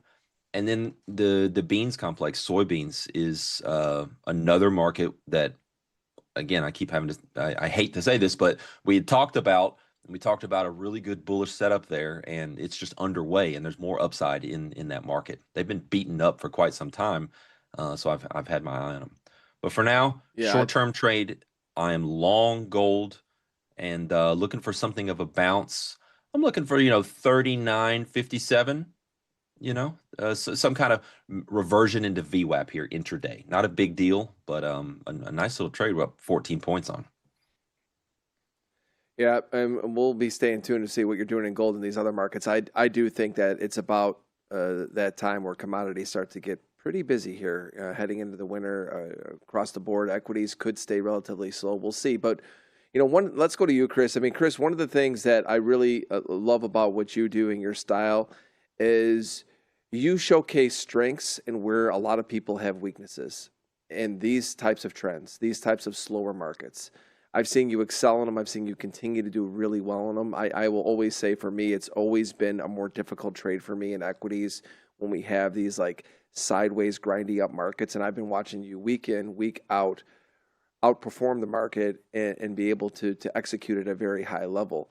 What do you see? I mean, we're at all-time highs, Chris. It's, again, we talk about how this is this quiet time, but this could be kind of a time to shine for you. What are you seeing? Yeah, so every single week that we go through this sort of hard pullback and then some distribution that looks like we're going to end, we just bounce back up and then continue the uptrend. So I think if we don't adapt to that structure, that repeatable structure that we keep seeing, our opinions and our bias are going to continue to, make us short or get defensive, when in reality we have hundreds of stocks at all-time highs. The indices are telling you they're above key moving averages, right? I mean, if we look at the Bollinger Bands, they're expanding higher. Like every sort of secondary indicator is telling you higher prices, and then the leading indicator price is going higher above prior all-time highs, breaking out of these consolidations or boxes. So to me, price is telling us where it wants to go. And if we can adapt to that and become more aligned with that, I believe we can do better over the long run, especially if we're out here trying to make a living for ourselves and create this amazing life that we want. So with that being said, we broke out of this wedge, this daily consolidation here that we can see this massive range that we've been in. We had an explosive move starting late last week. We gapped up. It was really important for us to hold that gap up. That meant acceptance, or else there's only two ways the market can move at that point after a gap up. Either we correct through time and then we continue higher, or we correct through price and get a pullback. We consolidated pretty sideways for quite a while, and then we continued higher. So price is, again, telling us that, hey, it's not ready to pull back. We are pretty extended. I think, it was brought up that we are extended up here, and we are. So at this point, I myself just want to look for pullbacks to buy. The first area of support here on the 4 hour is this 850s in NQ. If that fails, we can push back down to prior day low. For ES, we have 6890s if we backtest that, but we're firing on all cylinders right now. We just news came out that Microsoft did a deal with OpenAI. So Microsoft is up, I think, 6%, and that's what's driving this higher. So even though we're at these extended highs, here's the morning plan for me today. We're breaking out of a recent consolidation, which created energy for some type of move. Obviously, the news is what is pushing this higher. But now what we want to see for the most immediate sort of the next hour or the next 2 hours, we want to see any type of pullback into prior day high hold, show some acceptance, show that we're correcting through time and not able to flip back down. In doing so, we can hold 26,000 area-ish. Then we can see a continuation of this breakout into 26,170s in NQ. If we lose to hold, for example, prior day high or even the breakout here, then there's a chance that we can come back down to that 850s areas that I brought up here. Or maybe if we are strong and we are going to just be in a range-bound market and create some sort of hourly range like this until news tomorrow, then we can just come down, take out London's low, and then reverse back up. We just have to wait and see if we even do lose prior day high at this point, or if we're just going to correct through time a little bit more and then see higher. For ES, we're above. We had that similar breakout. We're not above prior day high in the 69.18 zone. If we can hold that on a pullback and correct sideways, we can see 69.40s. If not, we come back down either to that London low, that overnight low, or yesterday's resistance, which can now turn support here at 68.89 to 68.93, which to me is like the main support that we want to hold. But again, we need to lose prior day high for us to see that. And if we don't, then I myself will be looking for bullish trade ideas into higher prices until we have confirmation that it is ready for a little bit of a pullback. Thanks, boys. A couple of things to leave everybody with before we go. We had the qualifier 2 yesterday where T-Trades won in the Traders NinjaTrader Live Cup, we'll call it. And there's 2 different cups going on. Jade Cap won week 1. And now we're getting ready for qualifier 3, which brings up you 2 guys. We've got Pax in there. We've got Sarah. We've got Nick. And so everybody, here's your last chance to sign up for qualifier 3 to get into the championship. Qualifier 1 and 2 are behind us. This is your last chance, and there's not many seats available left. Click the link that's going to be in chat to sign up. If you get into the qualifier and qualifier 3, the top 10% of the people will make it to the championship, which is on November 17th, where the winner is going to get $100,000. That's cash for trading in a sim environment, which is crazy. And I love to see that we're doing that here. And we're going to be giving away $250,000 in the championship. But before you get there, qualifier 3, you're going to have a chance to win $8,000 to the winner and $50,000 in total cash prizes. And you're going to see my 2 guys right here in there trading in that competition. It's going to be a whole lot of fun. That's the next time I will see you guys. So everybody in chat, be sure you sign up. And in the meantime, hit like and subscribe. Support my boys here on NinjaTrader Live. Love these guys. And I, again, as I always say, enjoy watching the 2 of you very much. Thank you guys both for your analysis this morning. Going to be watching you guys trade from afar. Have a great day, guys. See you, All right, brother. Dilly. Take care. Take care. See you Thursday. You're right. You remember that time he was signing off? we stream on Tuesdays, by the way, chat. And you were like, have a good weekend. You remember that? Yeah. Hey, do you remember last Tuesday when you were figuring yourself out? Wait, when I what? When you were figuring yourself out? Like I did in college? Like you did in college? Oh, me. Before you guys ask, yes, we called each other up and asked, hey, what are you wearing today? Well, I'm wearing this. It's okay, I'm going to wear that too.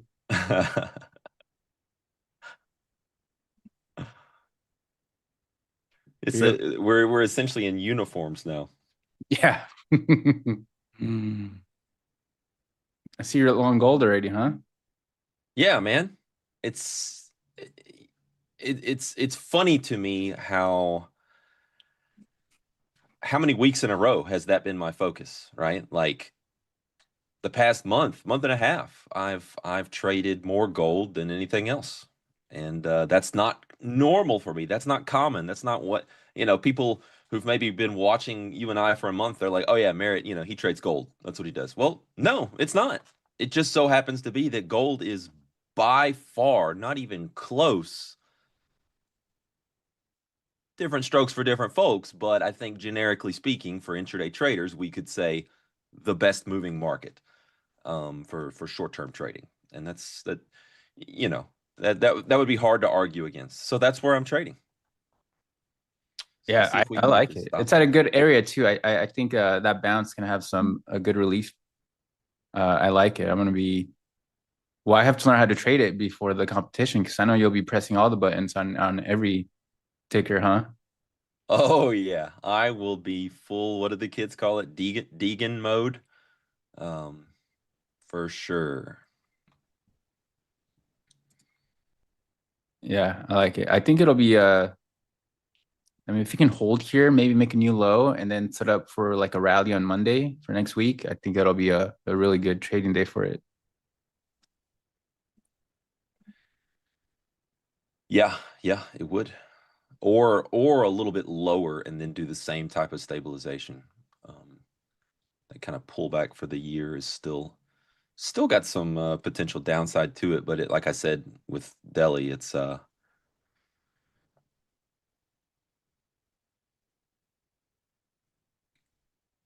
decent spot for a bounce here. Deegan is with a soft G. Deegan.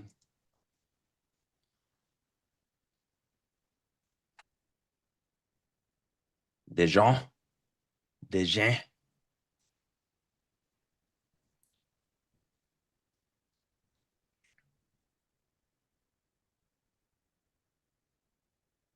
Fine. All right. A little bit of buyers on the tape. Let's see if we can push this puppy up and 40, get a little if it can get through scale. 44, that'd be good. Right. Here it is. There's a little bit of it. You see that little flutter on the tape. Big delta bar. Shorts puking. That's what we're looking for. So now it's just a matter of where do I believe super short-term granular stuff here that maybe it's too much of a pause, too much of a seller snapping it back, or can I milk out a few more? Yeah, looks good. I like it.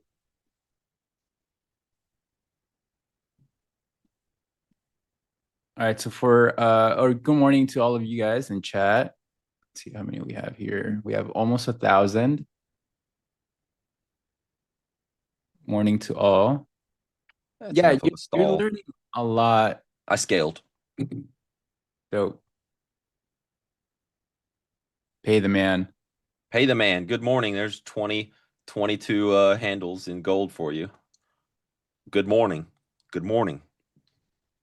Good morning. Yes, it is true that a lot of people traded the mini instruments and you know, took some paper cuts. I think what I've learned the most is that, you know, less can be more. Yeah. Yesterday was a nice little case study of watching people try to do things that they're uncomfortable doing and not used to doing, and that not working out too well, right? Yeah. But look, I mean, I don't think you, well, okay, so it depends. If you're trying to, if we're talking about the arena competition here, guys. So if you're just trying to beat the other crew members, right? Like our group, you're just trying to win in our pool, then yeah, I think the approach is do what you're best at doing. And that's doubly true because many of us will be going, as we said, full Deegan mode. And the odds of us kind of blowing up and not doing well are pretty high. So that's a strategy. If you're trying to actually win the thing, you have no choice. Someone out there amongst 10,000 people is going to have a combination of some skill and some luck. And they are going to be trading very like full port every time, multiple markets, and get lucky with multiple things. And a trader just kind of trading more of a normal, maybe like intraday position trader strategy, you're not going to win. Does that sound reasonable? Like, you know, the dichotomy between trying to win amongst our group versus trying to win the whole thing. Yeah. I'm going to try to win the whole thing. Yeah, I want to win.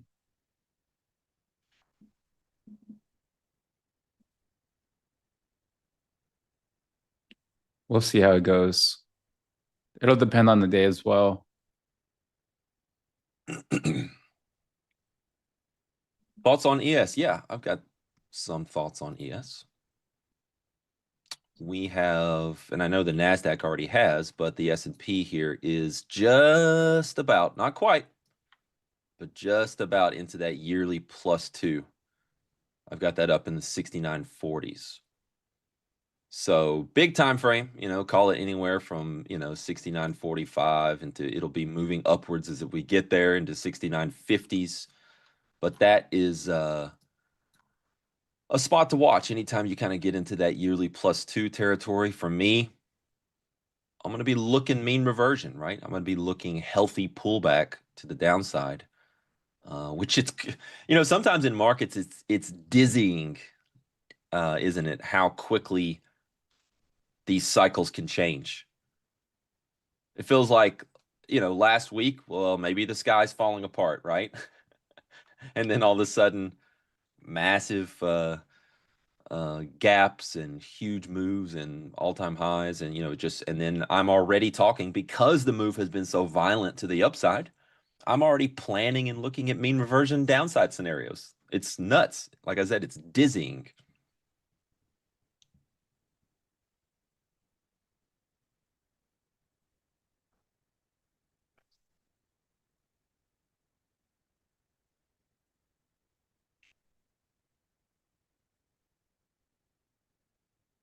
I've heard people say, like, with the arena, I think I was having a Twitter conversation with someone recently on this. They're like, look, these competitions are bad for me, and that could be true, right? It could possibly reinforce bad habits. It could, but I don't think it's crazy to be able to compartmentalize it and be like, okay, this is like a fun thing. I'll give it a shot. If I'm able to do that from my seat, I would think that many retail traders are able to do that from theirs and not have a huge opportunity cost on the day. It's fun, right? And the point that I wanted to bring to you guys is that you might actually surprise yourself and learn something. Dr. Steenbarger talks about this kind of stuff all the time, about getting outside your comfort zone, about experiencing things in a more fluid way or a more creative way, trying to just, again, for fun.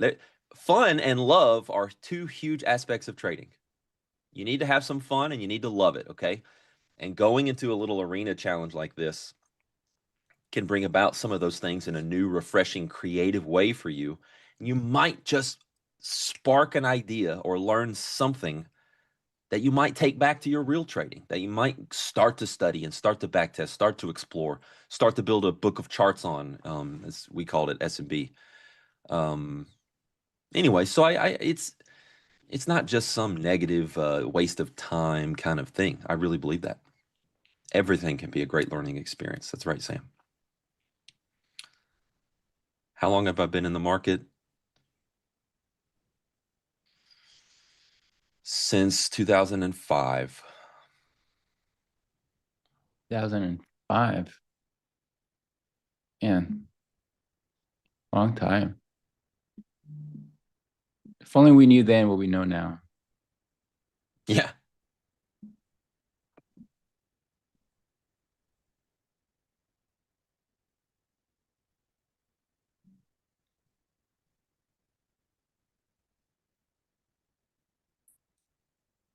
All right, so it might be a little bit of a slow morning for me because I would like to wait for some consolidation up here above prior day high to confirm that we are going to hold. Well, because we're pretty extended up here, and I mean, it's very easy to go through some type of retracement as we wait for some news and earnings tomorrow. So I'll continue to focus on a potential pullback into support or consolidation up here to confirm that we are going to hold prior day highs and then see higher prices.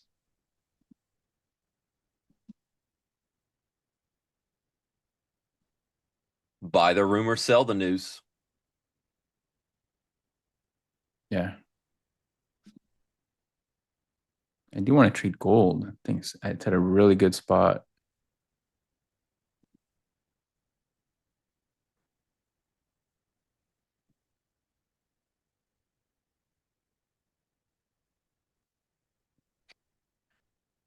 I've been going so hard this morning. I looked up at the clock. I expected it to be like 10 o'clock. It's not even 8:30 yet. With the opening bell hasn't even rang.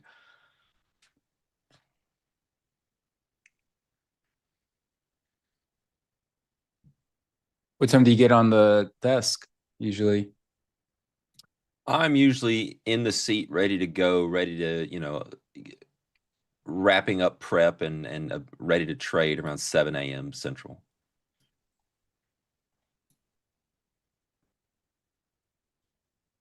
You find a lot of your a lot of good opportunities for you before the market opens that early? I wouldn't categorize it as like better than average, right? Like that's like, oh, that's my sweet spot where a lot of my best setups happen. it's more of normal, equal amount, per unit of time of good setups happen there. To me, I've always seen, I've always been a little time agnostic. Obviously, time is a factor, and there's different, periods of the day and all this kind of good stuff. But some markets open earlier, right? Gold, treasuries, all these markets, they have pit sessions that are earlier than the equities and crude oil. So it's just kind of a staggered opportunity set.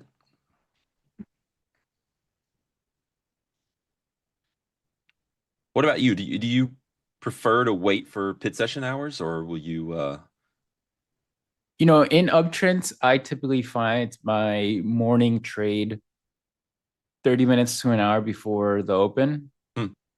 And then because what we typically do is come back down and test, maybe take out London slow or prior day highs and take out those stops and then reverse. We see that a lot in uptrends. So if I can enter there and then ride the daily's trend, the daily candle trend higher, that'd be great.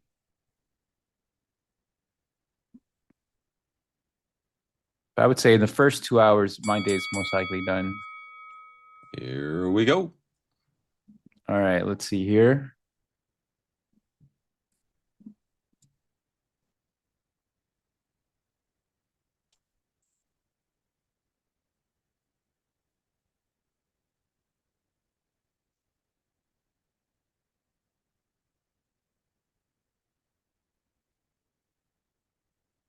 Hey, Job.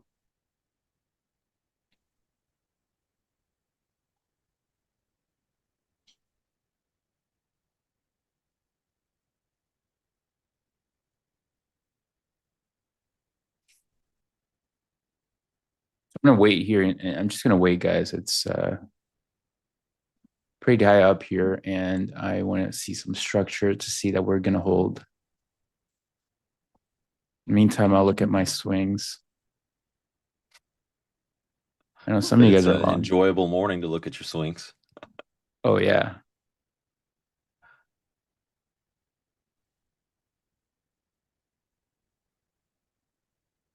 Good morning, G. McCauley.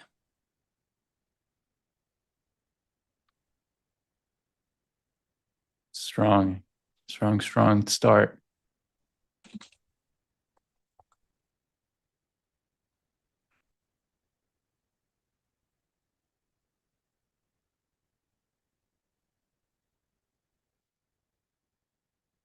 So this is that moment just continue to walk you guys through this gold trade I'm in. This is that moment where I targeted a short-term stop run, which was in rhythm with a nice little rotation higher. That part of the trade is done. So right now, I think that the most likely thing is some form of a pullback lower against the position, right? Reducing open P&L. That is not something that's going to bother me. It's something that I expect, and it's not something that I sit there and am staring at every tick and sweating and being uncomfortable with the unrealized P&L number getting smaller and smaller. And I just think that is one of the most underutilized, under-talked about things in trading. Unless you are a direct short-term momentum scalper, you have to learn how to sit through pullbacks and not be fixated on what that unrealized P&L number is doing. Yeah.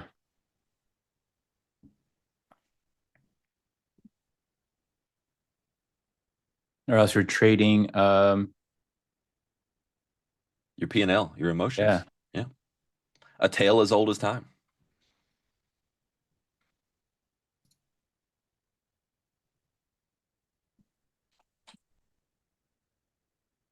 Nvidia wants new all-time highs. Oh, it's about to make new all-time highs. That's great. I mean, I know some of us swing trade here.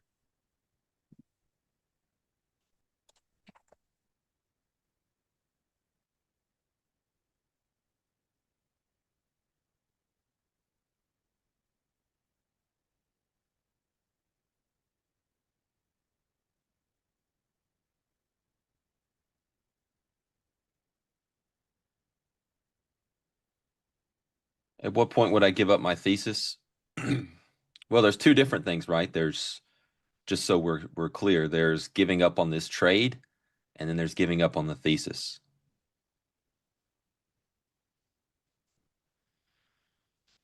The trade, I've got to stop below the swing. I have placed a wager that I could apply analysis and skill and timing, right, to time up what might be, I have no clue, a substantial low. And if I have not done that, then I'll still make some money on this trade because of the scale out, but the trade will be over. In terms of the overall thesis, the thing that complicates this, and I would encourage you NADRO students to pay close attention to this, we got within proximity of kind of the weekly IPB, right? We got close enough to where if sellers really take control here and start pressing new lows and we're like imbalanced down again, I'm kind of actually at the point, because of that proximity to target, the thesis will most likely end at the same point here, which is rare for me, as where the stop is. I would assume weekly holding imbalance down, and that we are going, as I talked about at the before the stream, or at the beginning of the stream with Crudele, that 37.97, right? That yearly type of inflection. But you know what? A lot of times the best trades are where this thing is kind of true that we're talking about here. Because why is that? It means you've got a great trade location. Crudele talks about that all the time. How close can he get an entry to where the thesis is invalidated, right? That's what I call trade location.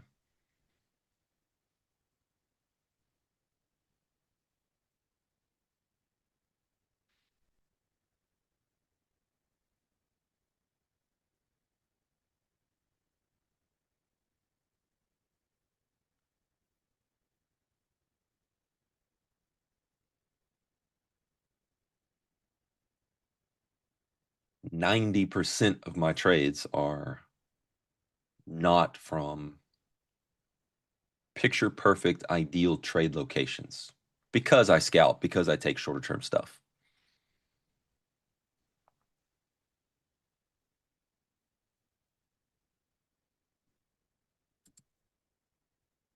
Thanks for the kind words, chat.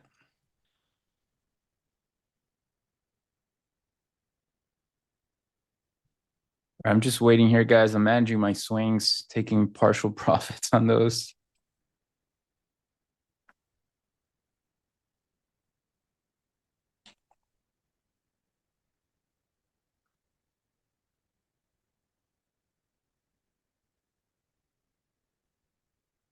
Beautiful move in the markets.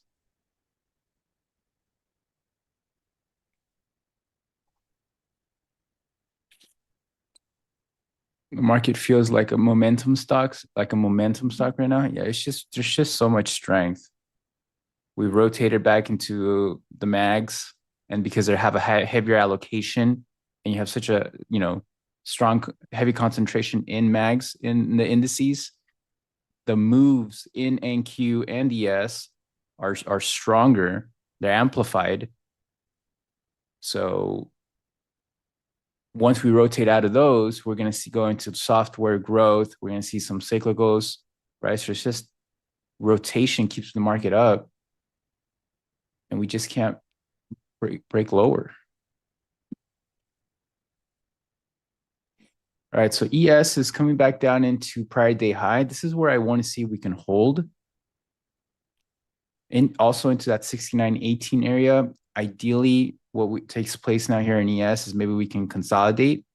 If it fails, then I know that, if we go back under prior day high and we cannot reclaim that, then on a shorter time frame, we can see a flat to down move. NQ is much stronger though because of my comments on mags.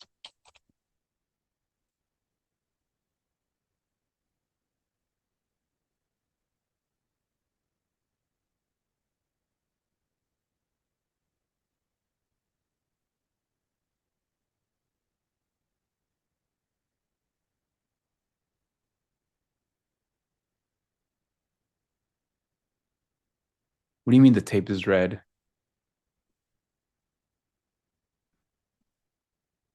Price is higher.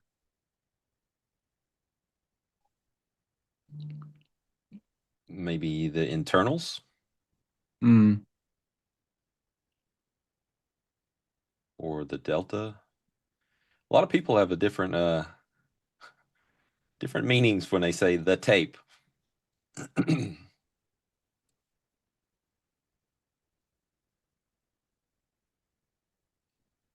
There should be only one definition of the tape. The tape is called the tape because there used to be a physical machine people would sit in front of, and it would show you trade by trade, time and sales, the timestamp, and the volume and the price at which it transacted. That is the tape. So the tape is the time and sales, which is cumulative delta. Cumulative delta is the graphical representation of the tape.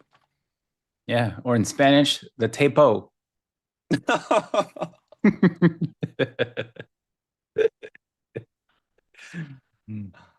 I believe it's El Tapo, if I may. Don't correct me, Nashville. Mm. El tapo. I might start calling it that. I'm not going to lie. So we're seeing some buyers coming in on El Tapo here.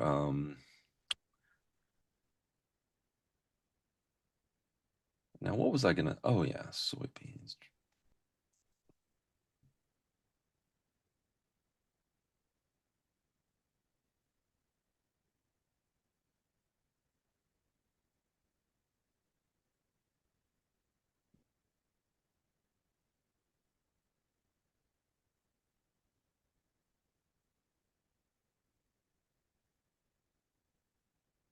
NQ looking much better. ES is so weak compared to NQ. I think we're seeing a, let's see, cyclicals down.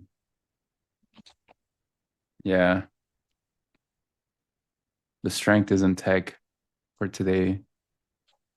So ES, at risk of losing the 69.18 zone. NQ, complete opposite. It's moving higher. It's holding so far. I mean, it hasn't really exactly tested this 20s, 26,020 zone, but this is sort of the action that I want to look here. If we can continue to hold here, create some better structure, then that can give me an idea that we are going to hold. And then maybe we can, what I'm looking for is sustainable trends, right? So I need to wait for a structure that produces sustainable trends where I can risk one to make 3 or 5.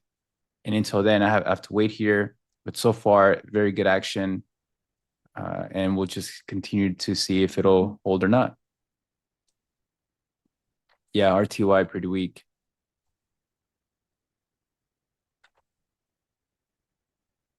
Tesla strong. NVIDIA all-time highs. Almost.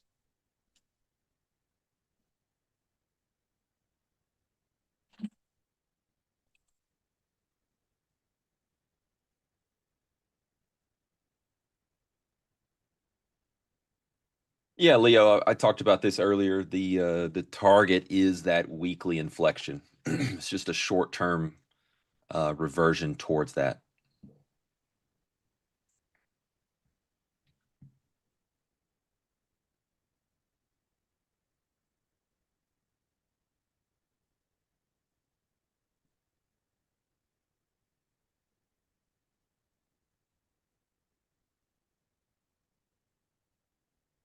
I'm telling you, man, this soybeans thing might be something to keep an eye on.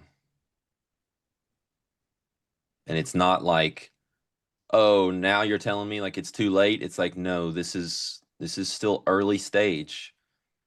What's the ticker? ZS. And it's the front month is January of 26. Oh, it's moving. Yeah, it's moving.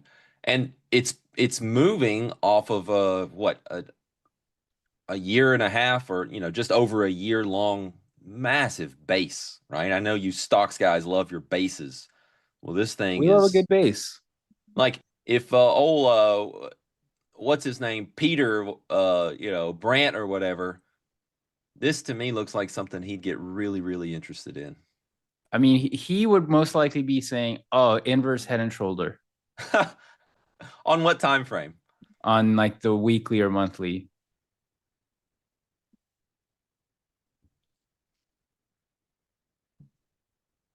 Probably weekly. A little choppy, but you can make. There's just not a, so inverse head and shoulders, there's just not a prominent head. Like, at least on a back adjusted basis, which is what I'm looking like at. This. See it? Yeah, there we go. Now I see it. Well, you see, you're highlighting. You put the head on something that's higher than the wick prior before it by 10 That's a bars. failed breakdown. I can't consider that part of the structure. You going full sicko mode with your TA? It's just that's a I have my own theories on that, but You're in the camp of kind of ignore those like wicks, right? Treat them more like noise and focus more on bodies. Yeah, That's I what mean, that to assumed me, from looking at your it's a shoddy work. that's just a clear failed breakdown and of a significant level.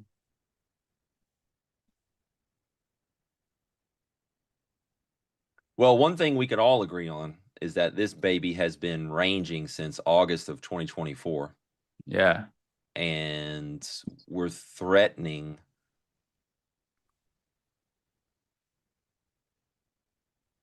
a lot of highs, and there seems to be a lot of energy in that market, relative volume through the roof, right? So that's something that's important for assessing kind of a real move with potential for legs versus not. And so, when you look at this, like, it would be easy if it's trading at 1098, it'd be easy for this thing to be at 1217, higher. So certainly something, if you guys are interested in dabbling with some different markets. You heard it from, as the chat is calling me now, Sheriff Black.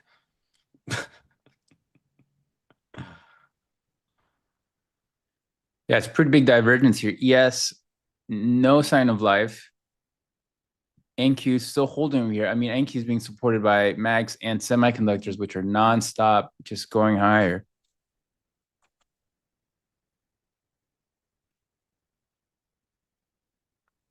But ES is not doing well at all. If NQ fails to hold here, then we can see a pretty big flip. Yes, now under prior day high. So failure to reclaim that, then I don't see why we can't go to London's low, 6,900 area.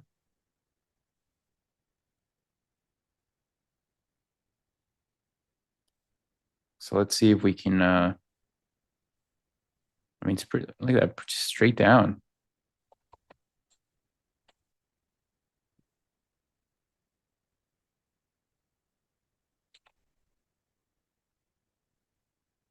Gold wants that VWAP. It wants it bad. Makes me want a hot dog real bad. What was that movie?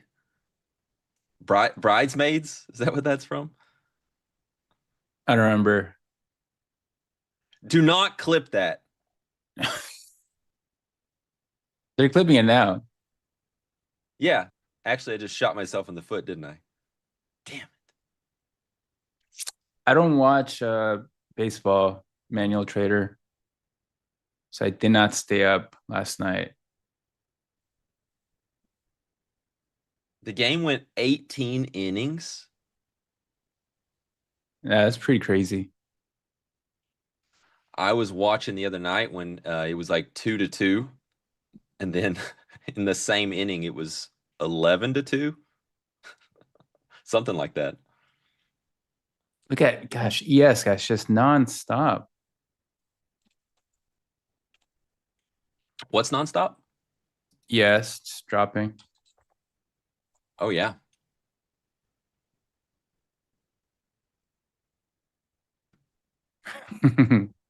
Milk, hot dogs, and acceptance.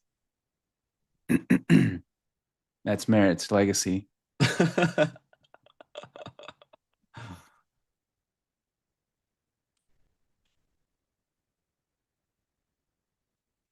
Tracy, Mom, the meatloaf. I did see a dodgeball again over the weekend.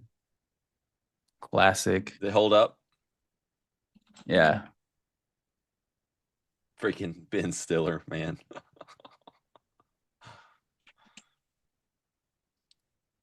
This classic type of humor is not around anymore. That was such an era of film.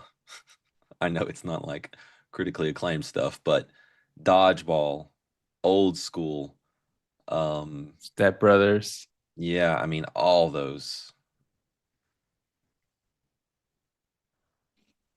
What Zoolander was the other one in that vein, Zoolander. right? Wedding Crashers. Oh, Wedding Crashers was my favorite movie for a long time.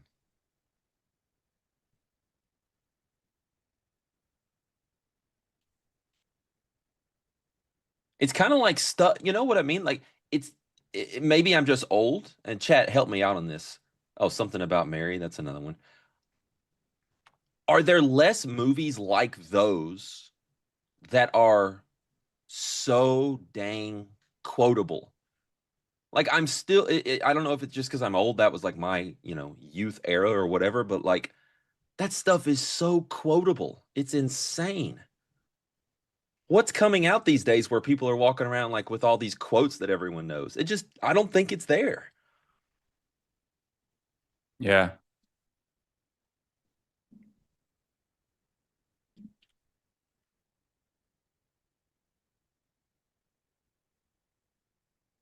Bring it back.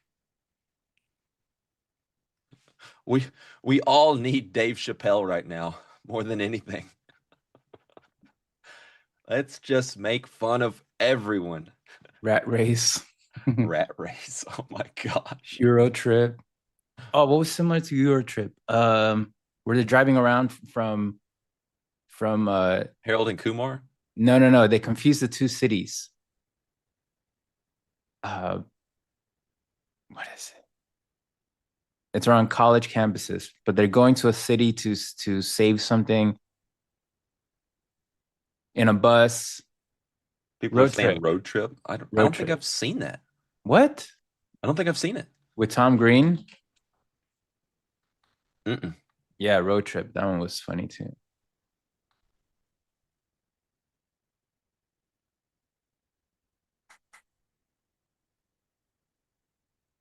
Look at the ES guys. Just am I going to need to go trade some ES? Okay, let's take a look here. Well, this is the inflection right here for the bulls. We could wick a little bit lower. We could maybe kind of run overnight lows, but like this is the bull inflection for the short term, outside of intraday uptrend. But as I said earlier, we are extended, and there could be plenty of energy to the downside. To me, this is a great inflection around this. Let's just call it 6908 area. If we can, I would lean long until proven otherwise, because we like to trade what is, not what we think will be. So the bulls have it above that area for short-term NADRO. And if it breaks below there, plenty of room to the downside. Again, dizzying that we might be in a downside scenario just as soon as people are wrapping their minds around all-time highs. Like it's wild. I still think there needs short-term, looking at order flow, El Tapo, things like that. I still think there's a stop run potential below this 0675. Super bad, exactly. I still kind of categorize that in that realm. all right. So it looks like the weakness is just in cyclicals. Tech is still holding. I mean, I feel like tech will still hold as we have earnings coming up.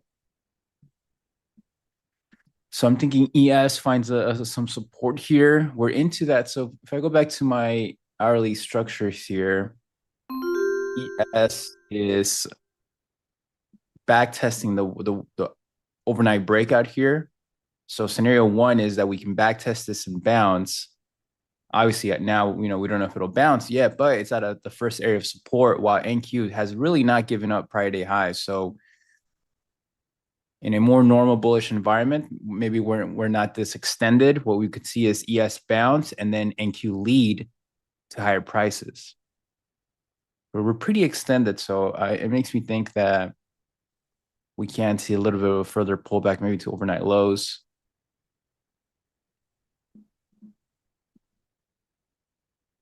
But I usually don't look for shorts up here.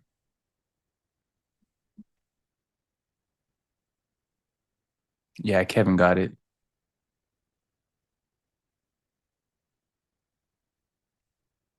I mean, if you caught ES short, you're getting your points. NQ may follow here, but it needs to lose this 26,020 area.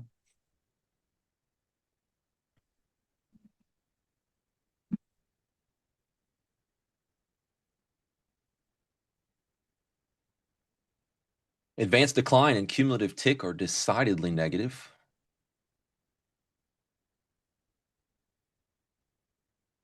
While other volume breadth metrics are actually bullish. So a little bit mixed on some of the breadth indications.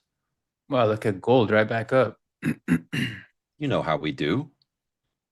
So I need to get along that.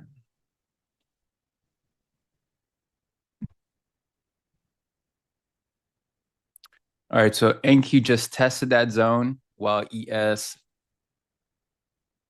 Let me go back to that and see what it's doing. Really into that breakout from overnight. Wow, look at that jump in ES. Oh. Wow, NQ now back up to close to new highs. Something came out. Tracy!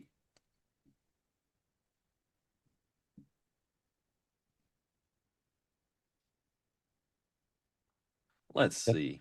That's why it's tough to short at highs for me. Maybe Merritt can do it. I don't think I can make a career out of it. Yeah, something came out, some news.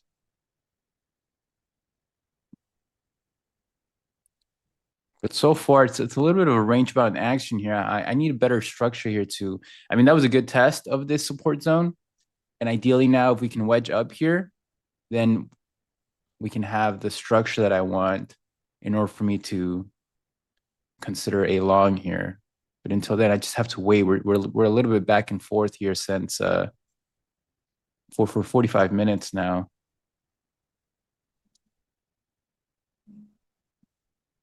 Oh, we have news in 3 minutes. And this bounce in ES is the retest of 69.18. So if we can't reclaim that,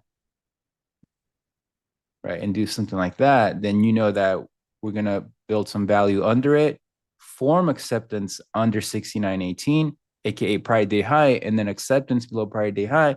That gives me confirmation that it does want to continue lower. And look at this rejection right from there.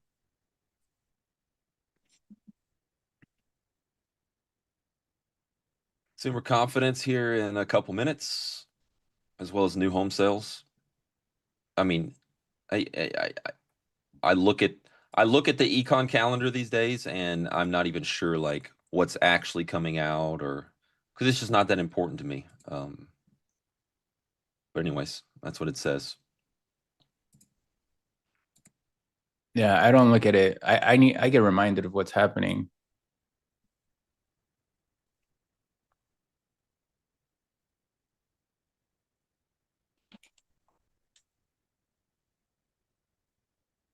All right, gold looks like it's going to make this push into this critical inflection, which means I will be looking to flatten out.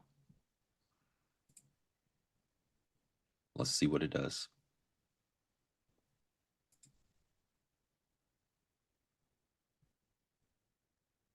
Proud new all-time highs. Who's long that? It's beautiful.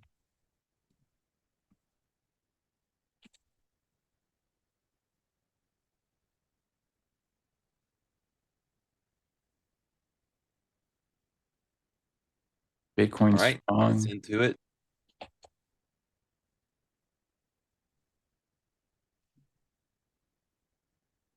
Oh, there you go. Look at that.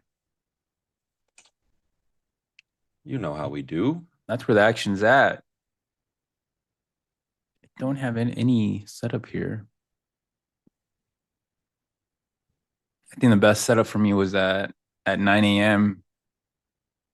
on that pullback to 39.22. Flat.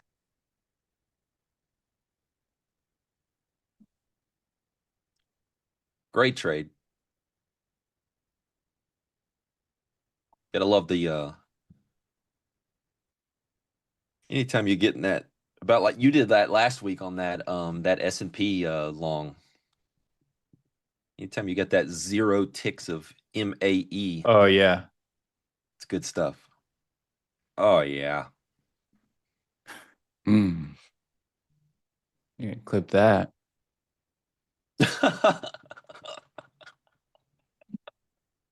I am not helping myself out on the clips front today, am I? Wait, so did the news come out? Don't do I it, don't- Austin. Maybe a non-event for the news? I don't see anything. Who knows, dude? Who cares?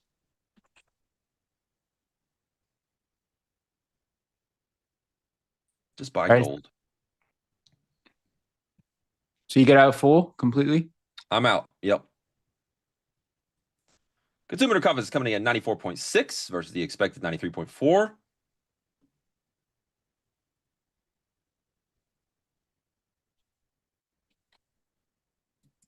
Remain range bound in NQ. ES is rejected pretty hard from that 69.18. And now if we can wedge up here, I can get a viable setup here for a potential trade.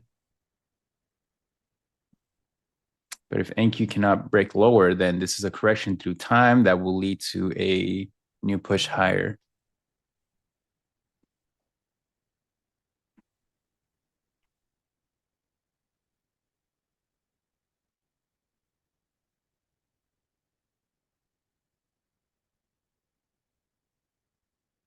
If today was the arena challenge,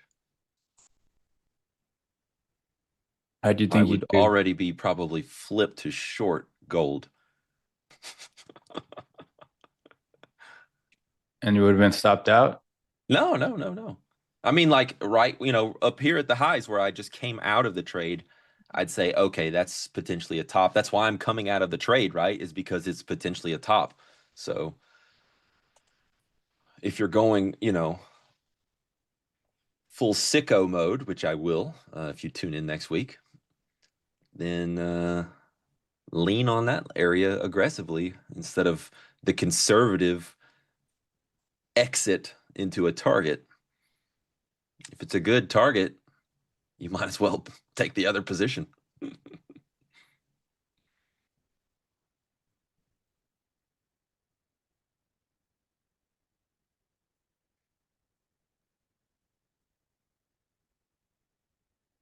Oh, that's right.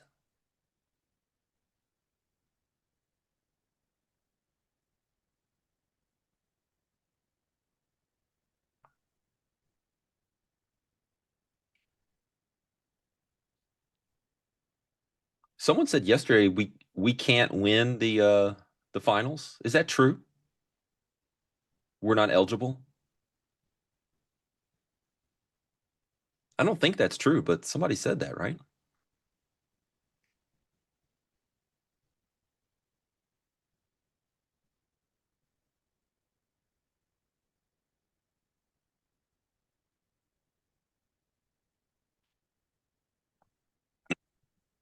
Trader H7 for the arena challenge we've been speaking of.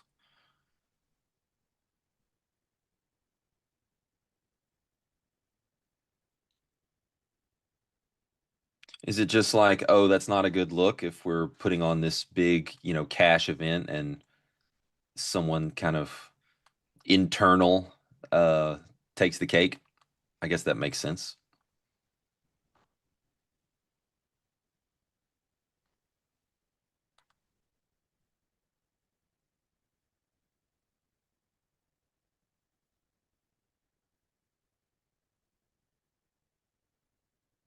37K on 3 micros. How?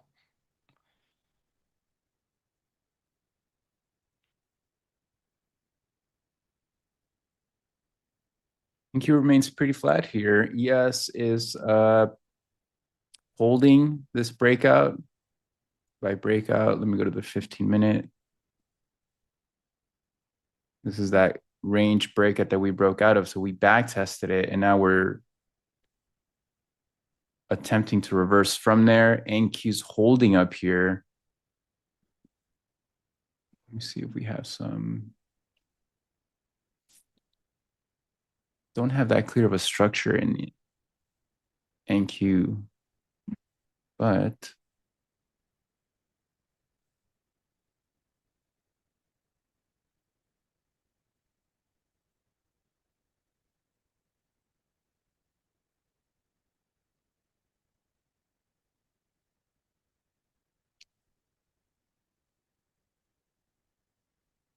so we can say that if ES can continue to hold this back test of this breakout, we can reclaim 69.18. But right now we're sort of stuck between support and that 69.18 resistance. I feel like it needs a little bit of back and forth here to get a little bit more confirmation of where it will go. And then NQ, I think this one's higher. It keeps holding up here. Yeah, Robert, the gold long was NADRO driven. It was a monthly extreme fade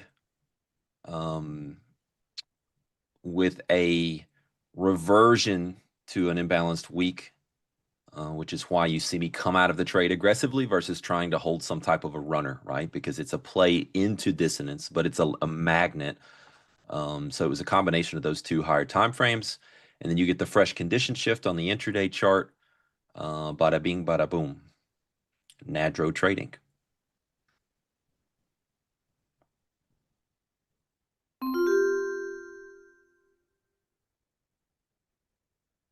NQ pretty flat, sideways. Qs on the 5-minute, we're in this range.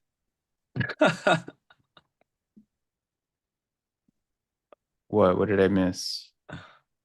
So someone in the chat just said, I loved Merritt and Ted Lasso. Step off of me today. That was a slight little Seinfeld step off. Step off, George.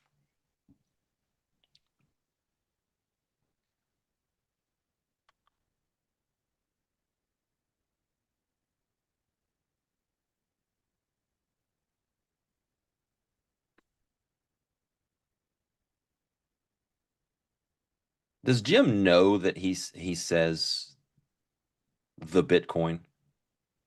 Does he know that he does that? It's kind of like the Batman. I am the Batman.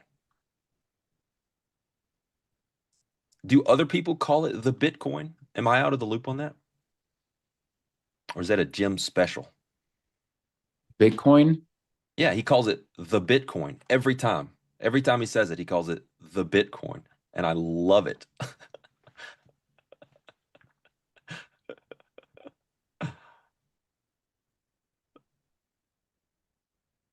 I love it. We should all adopt it.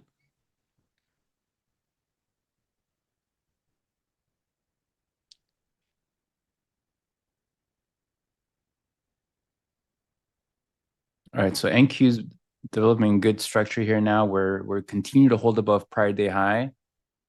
We're getting tight here. It's getting a little bit of a higher low inside this consolidation, higher low.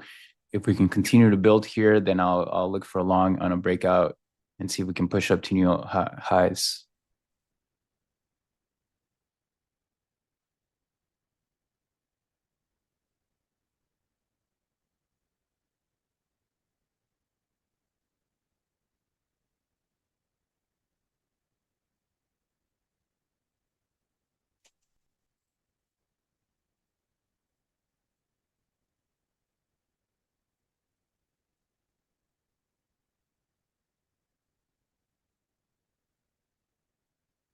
Pretty sideways though since the open.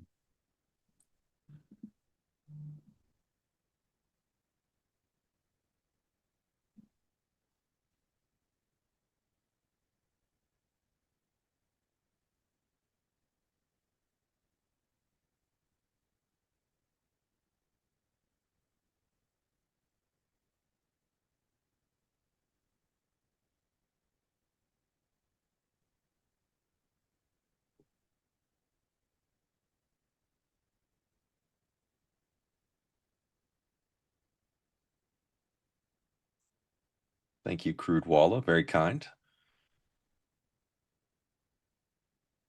Even a blind squirrel finds a nut from time to time.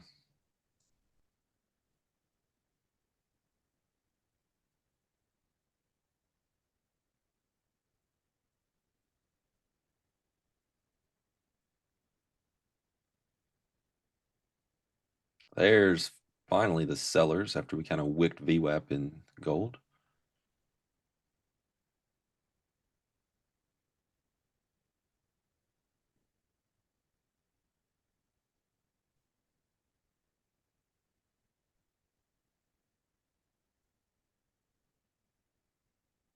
All right, so I'm trying along here on this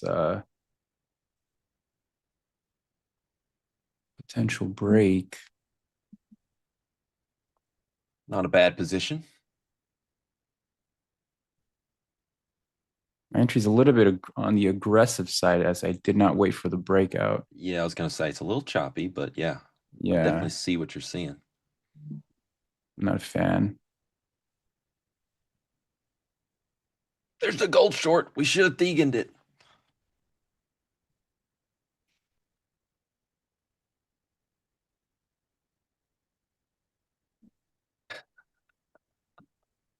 A CAGS coin. That's got a nice ring to it.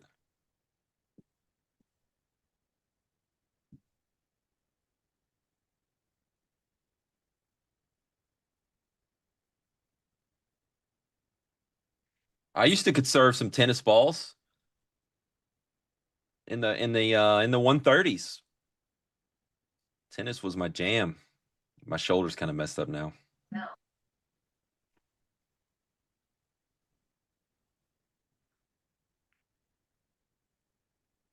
I closed that. I'm going to wait for the actual break here.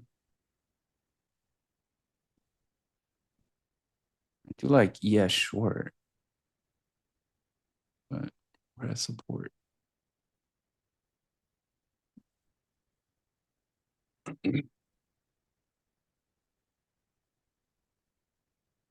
No, I'm not an opening range guy.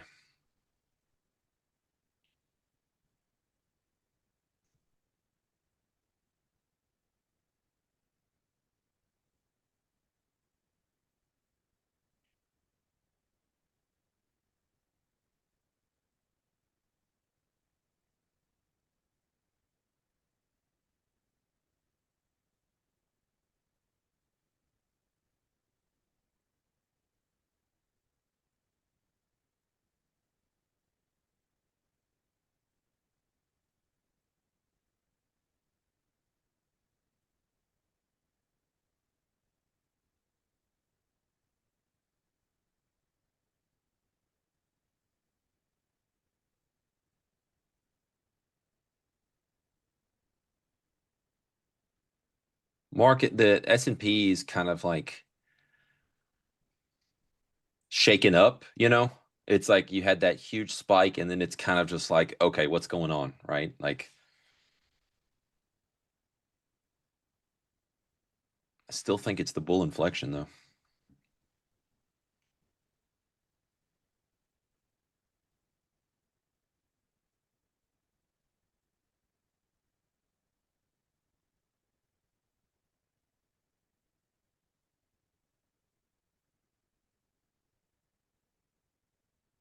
Pretty flat. Again, trapping Thursdays again. You talking to me? What was that? I think we're getting our trapping Thursdays again for the indices. Tuesdays. We usually get that. Oh, gotcha. Yeah, you're not very good at days of weeks, are you? What? The day of the weeks and when weekends are coming and stuff, it's not really like a strong suit of yours. For what, Tuesdays, or what do you mean? I don't know. What do you mean, brother? Were you just saying Thursdays and thinking it was Tuesday? Tuesday was Thursday? Oh, what? I thought I corrected You myself. kept No, saying Thursday, and I was like, what's he talking about? What's on Thursday? I did say Tuesday after I caught that. Okay. Yeah, right. So now we're okay. He's in the zone. Let him cook. Yes, we are indeed seeing little choppy chop here on this fine Thursday.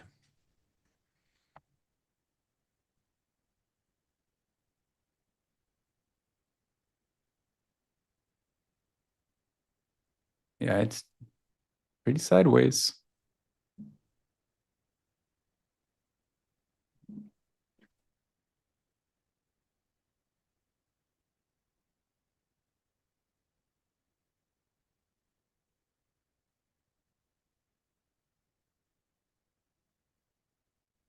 All right, so if ES cannot reclaim this, I mean, it's holding this back test of this breakout, just struggling to get up higher.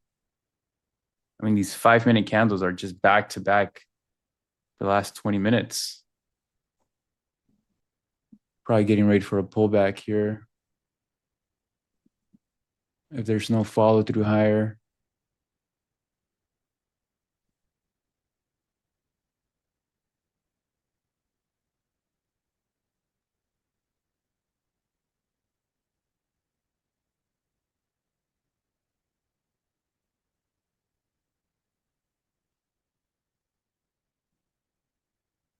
Yeah, whatever that little news spike was kind of threw a wrench into the flow. I mean, gold has barely moved since I exited that long.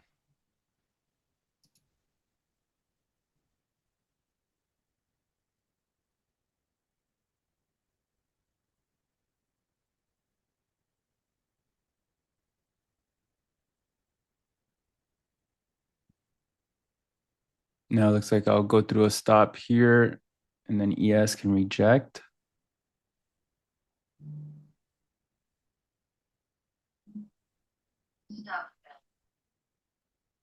All right, I'm out of that.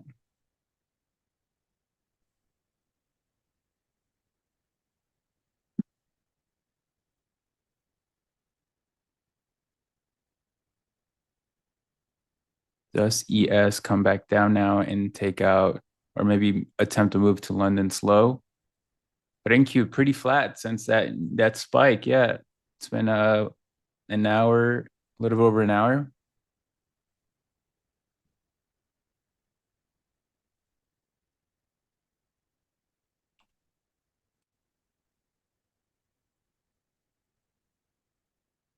Market remains strong though.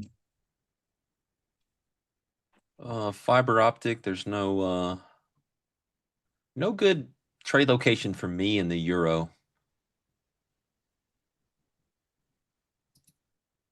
The trade was either at last week's low. That was a Nadro setup as it stabilized around kind of that 162 region. That was certainly a good trade location, and then maybe kind of a second chance entry from that kind of overnight low or session low today. But then at these prices, we're too far away from it now.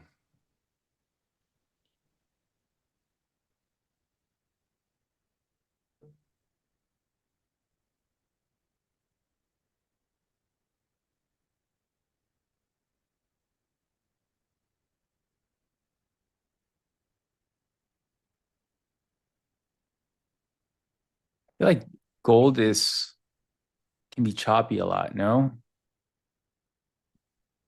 And best, from what I've seen, best ideas are probably mean reversion at extensions to avoid You that. wouldn't want to play mean reversion since August in gold. I don't know, man. I think I would say on average the S&P is on short-term charts choppier than gold is.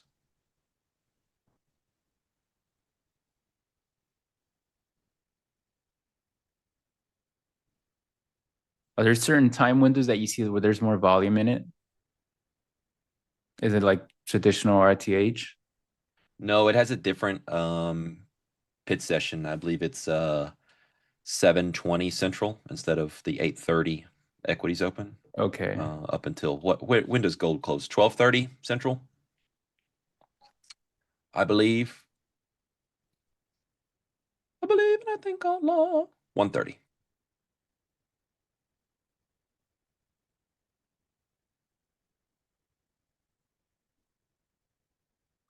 Aslan, yes, I have traders that trade ags and softs.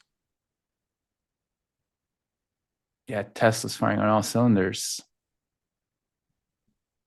Another Sapien. I think this is a move for new all-time highs in Tesla. So I'm writing that.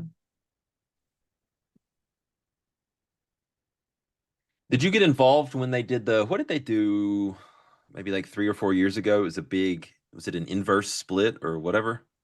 Yes. Were you in on that? Yeah. That was like my best. That was well, that and then also the big run into the S&P inclusion. Those were pretty big runs. Yeah.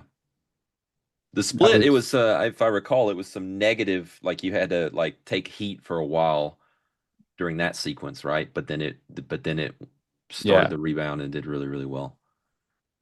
I thought about getting involved in that, but I didn't. That was like one of the best names in 2020 to 2021.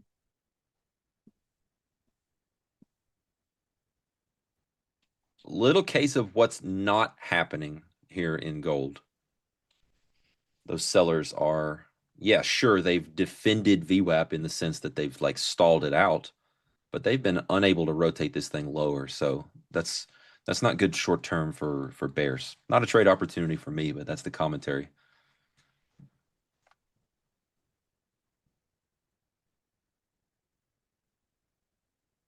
This action here is just not interesting anymore.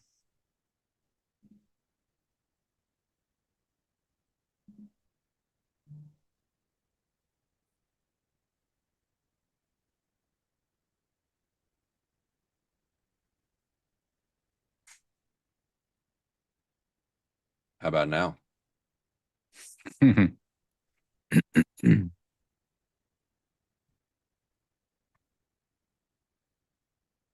Changing character on the tape there. Yeah. So yeah, it does into 69.18. And Q remains flat, so maybe we've seen some rotation. Yeah, small caps RTY is strong now.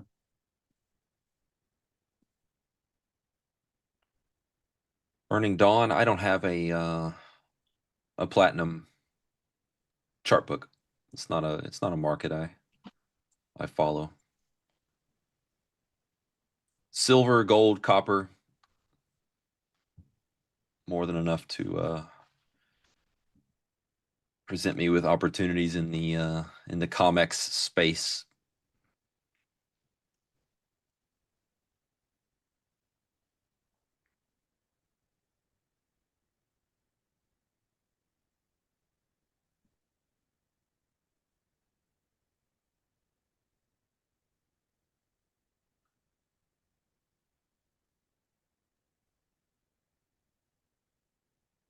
I have had many mentors, absolutely.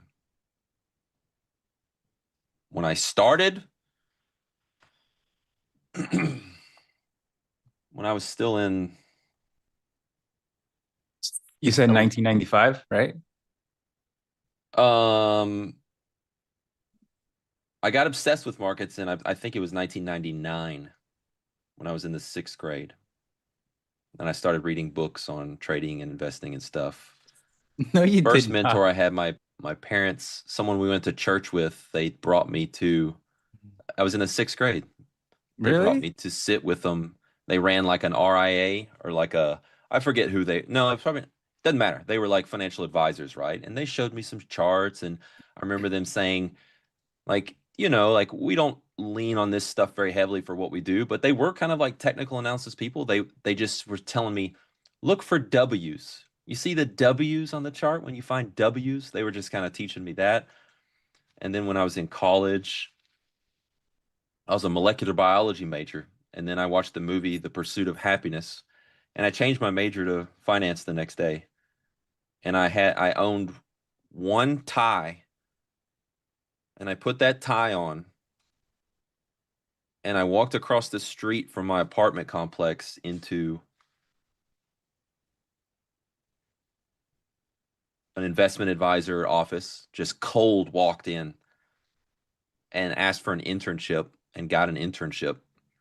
And that gentleman mentored me. That's And great. then my older sister was an investment banker, fixed income, debt capital markets, that type thing. She certainly helped me get a really good internship where I got to be able to sit on some actual both fixed income as well as FX institutional trade desks. And then the list goes on and on. The people, not only the leadership, but the traders, the high performing traders that I got to learn from at SMB. Merritt talking like a proper furu. Get out of here. You have no idea what you're talking about.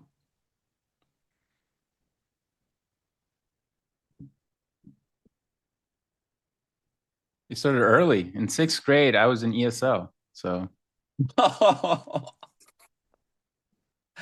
I mean, that's learning a language is a tremendous valuable and creative process. It's like music. I'll definitely have my kids involved with music. I just feel like it just expands the brain and the capacity for learning and creativity so much.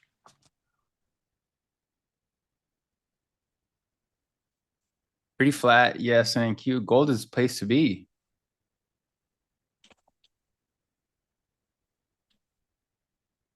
Still trying higher.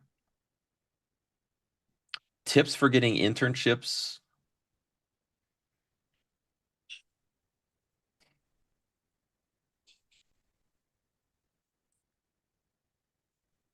It is very attractive and endearing to see someone, a younger person, right, looking for an internship or something.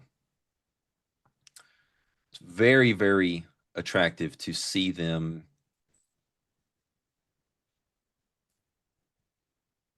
confident, but not cocky.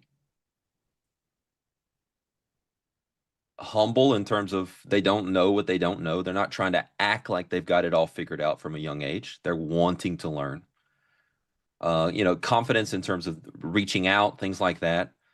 A clear passion for the subject matter, showcased through things that you're actually doing, not just saying that you kind of like want. And then an emotional intelligence to be able to kind of communicate and whatnot. You put those things together, you'll be able to land some internships and some jobs as a youngin.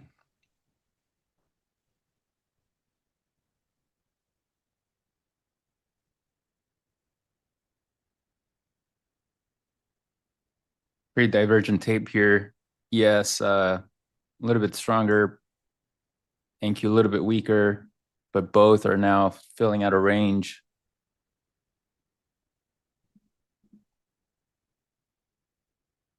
Not much to do unless you're a scalper. Gold is the place to be. What's oil doing?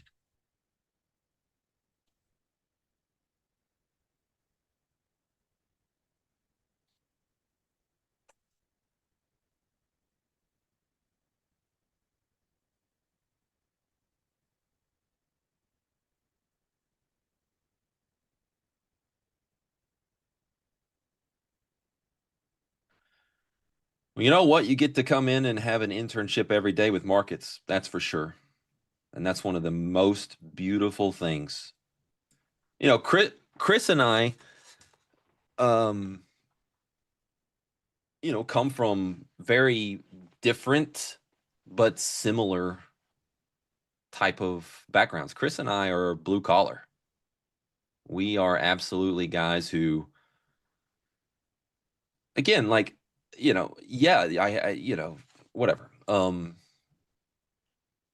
We did not have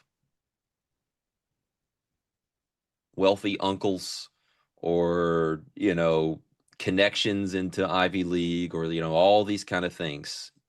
Yes, I did have a sister that was successful and helped me get an internship, that for sure. But Chris and I are kind of scrappy, right? He you know, has his story. I grew up on a dirt road and went to a horrible school and, you know, things like that. We found markets, and you can all find markets. That is the most beautiful thing about this.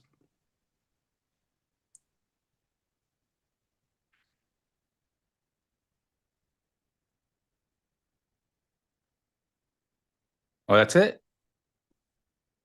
Well, nobody hands it to you, and nobody, but at the same time, nobody can take it away from you, right? It's just open.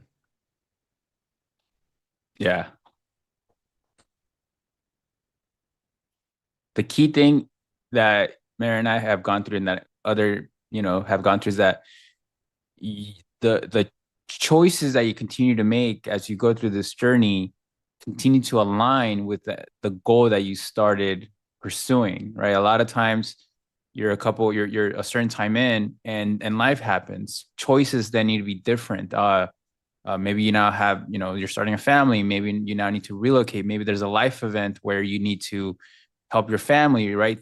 Life happens, and therefore the choices that you make year two versus where you started change. But if you can somehow manage that and continue to make the choices that align with your original goal, that's where you can continue to iterate through your journey and reach where you want to reach, or else you're going to end up in somewhere completely different. Like how they say, I don't know the same, but you know, in an airplane and its path, if it moves 1 inch different, it'll end up somewhere else. Mm-hmm. That's how I see it. Like you have to continue to, I mean, it's a lot of sacrifices, right? And those are because of the choices that you need to continue to make. Skipping jobs, skipping a salary job, right? When your parents are telling you, hey, why are you pursuing this when there's no, it's commission, or you're not making consistent income. Oh yeah. And you can, you know, you're not having a salary. Like my parents didn't understand that I was losing money. I was not choosing to learn this instead of pursuing a Well, a actual lot of traders have to career. deal with those family pressures, family Yeah. spousal pressures, for sure. And you know, it comes from a place of love. They're trying to look out for you. They want Absolutely. something more stable for you, you know. But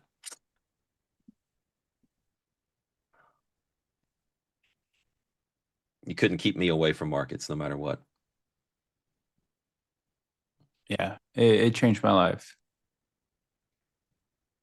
Merritt, why would you not have connections to an Ivy League school if you were a tennis guy? Not good enough for a scholarship? Bro, my parents would drop me off at Killen Park on Saturday morning, and I had a 5-gallon bucket of balls that I would hit against a wall for a couple hours by myself. That's that was my tennis upbringing. So yeah, I don't know why Harvard didn't reach out.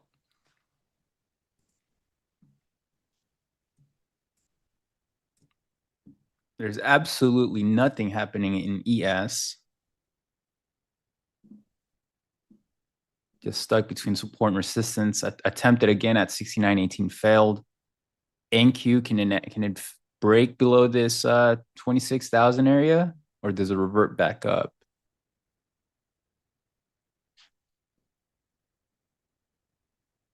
Good short there if somebody caught that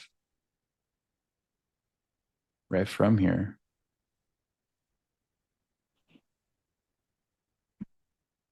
But we're seeing a little bit of rotation now back into, I mean, look at the strength in RTY. I want to put some on in the swing account. Let me see.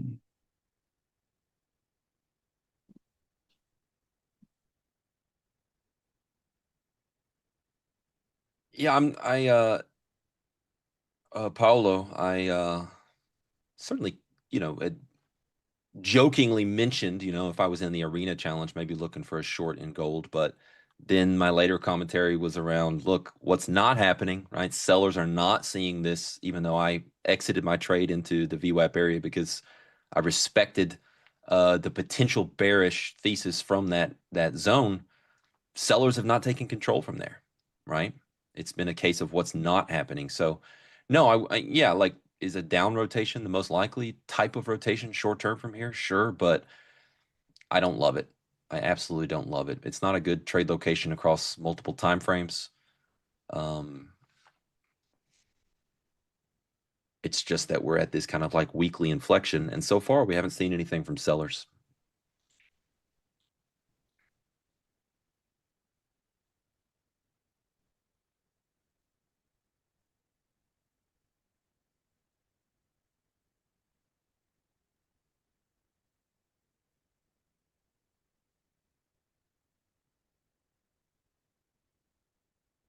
A lot of strength in RTY. So ES can reclaim the 69.18. NQ is pretty range bound. See if it holds here and bounces back up, or if it can start holding here and then a break lower.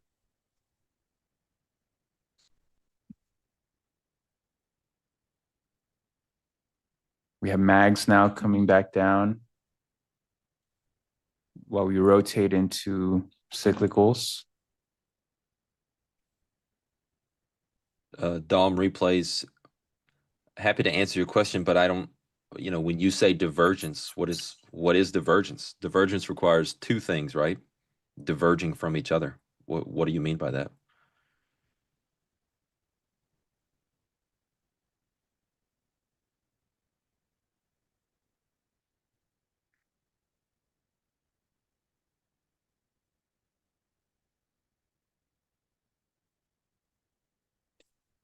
You get rotation or follow through. Well, what does he mean by that? Rotational follow through via divergence. Yeah, that's what I'm asking for. So you're like, you're long ES, but then there's follow through in NQ. But it's choppy. We'll see what he says.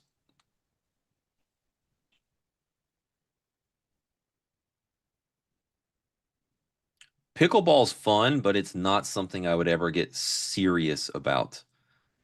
Maybe that's Merritt doesn't like fun, apparently. Maybe Merritt doesn't like fun. Maybe that's it. No, I'll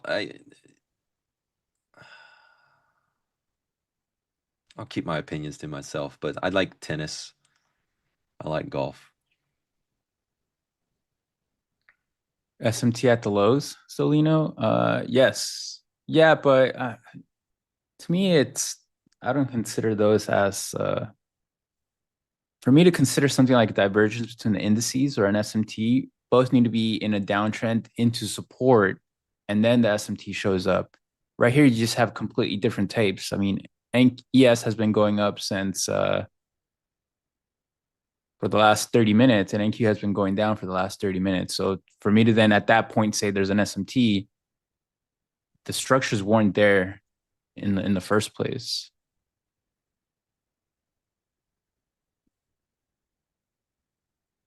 The euro is moving.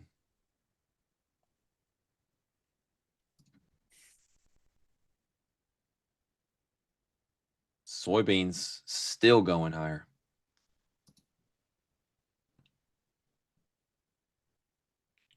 Look at that rotation, ES back up to 18. It's still struggling here a bit, but it's done a good job from those lows.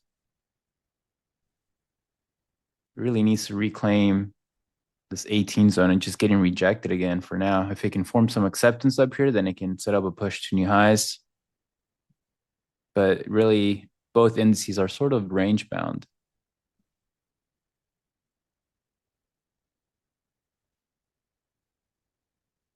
Look at this down and up in the euro.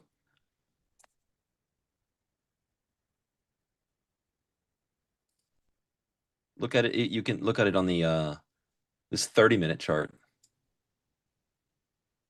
just to give you the scale of. Oh yeah.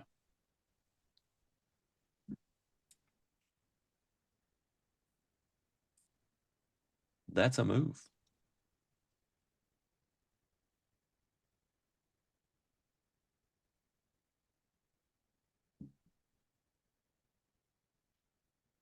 If NQ fails here, I'd love to look for a move lower into 980s and then see if a buy opportunity sets up there for me.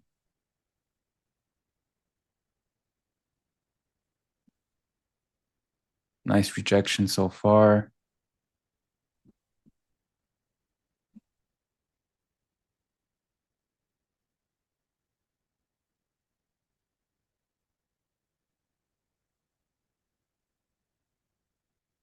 Yes, pretty flat.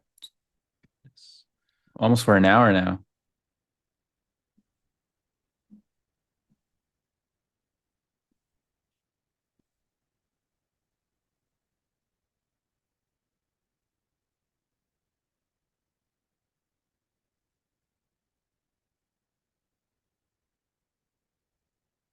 I calculate my risk based on percentage of the account. The points that you risk will then be different across every trade. To me, that's not important. It's the percentage that I'm risking the account. If I'm risking 1%, that can be 5 points or that can be 20 points. Well, what changes your contract size? Whether you do 1 contract or 5 contracts to allocate for that risk that you're taking. What do you do, Merritt?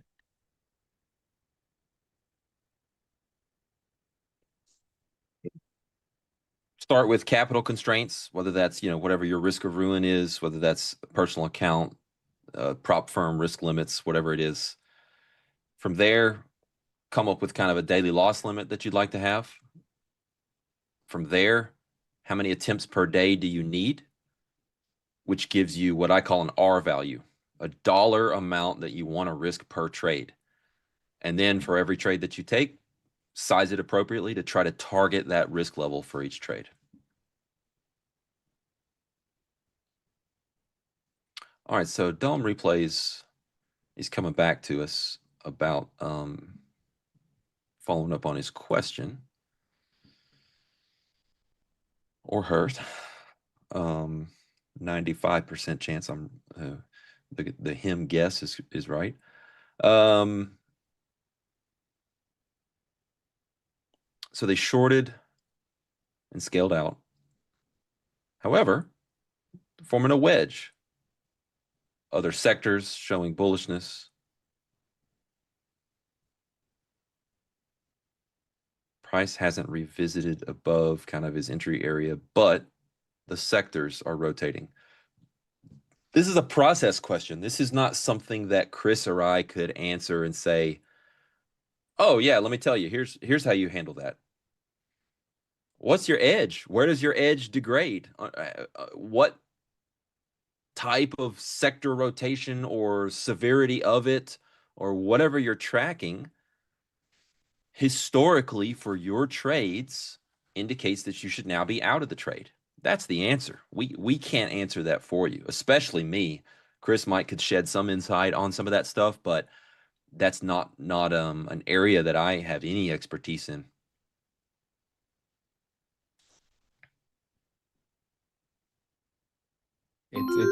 Yeah.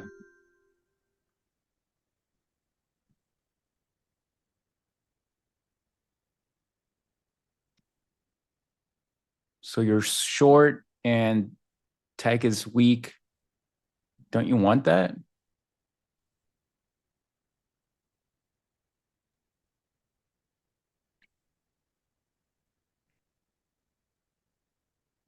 To me, it's just the most common example of traders needing help, which is they don't have an ironed out process, right? And that's okay. We all have to start somewhere, but that should be the number one priority, is getting clarity around idea generation, entry, execution, timing, and tactics, your risk plan, which includes sizing and different philosophies on that as we've gone through, and your trade management scheme. You have to, your number one goal as a newer trader, as a trader who's trying to start to tap into any level of consistency, should be around honing in your craft, your edge, your process, and iterating on it and being consistent with pieces of it so that you can begin to measure it. If you're not consistent with any parts of your approach, you can't really measure anything because you're not doing something repeatable. That's how you must, I believe, begin as a trader. You can earn the right over time to layer in more discretion, but you really do have to earn that right.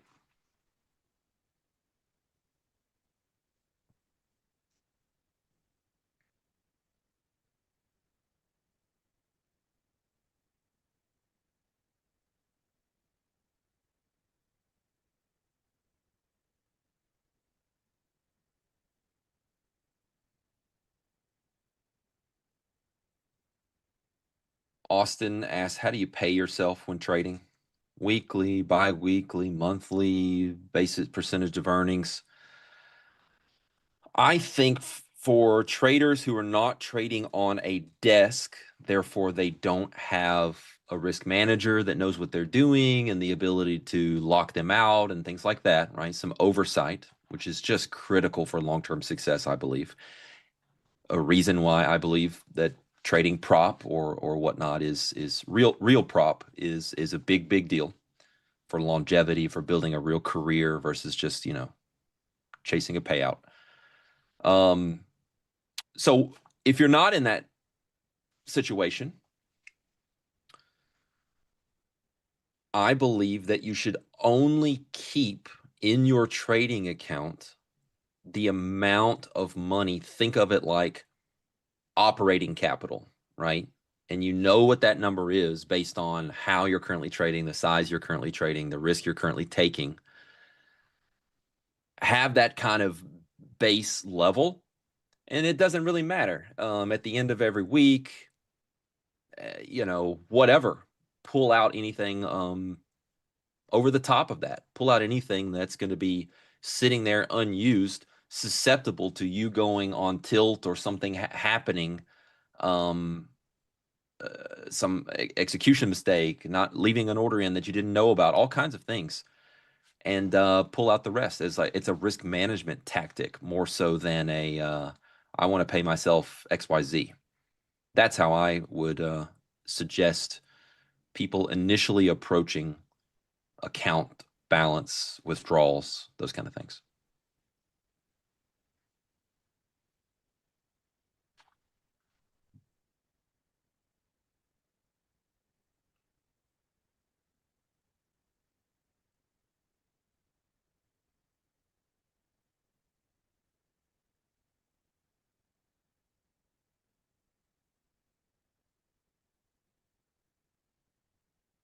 To me, acceptance is structure and price action, which is developed through time, but not a certain time. Like I can't say like 30 minutes or an hour.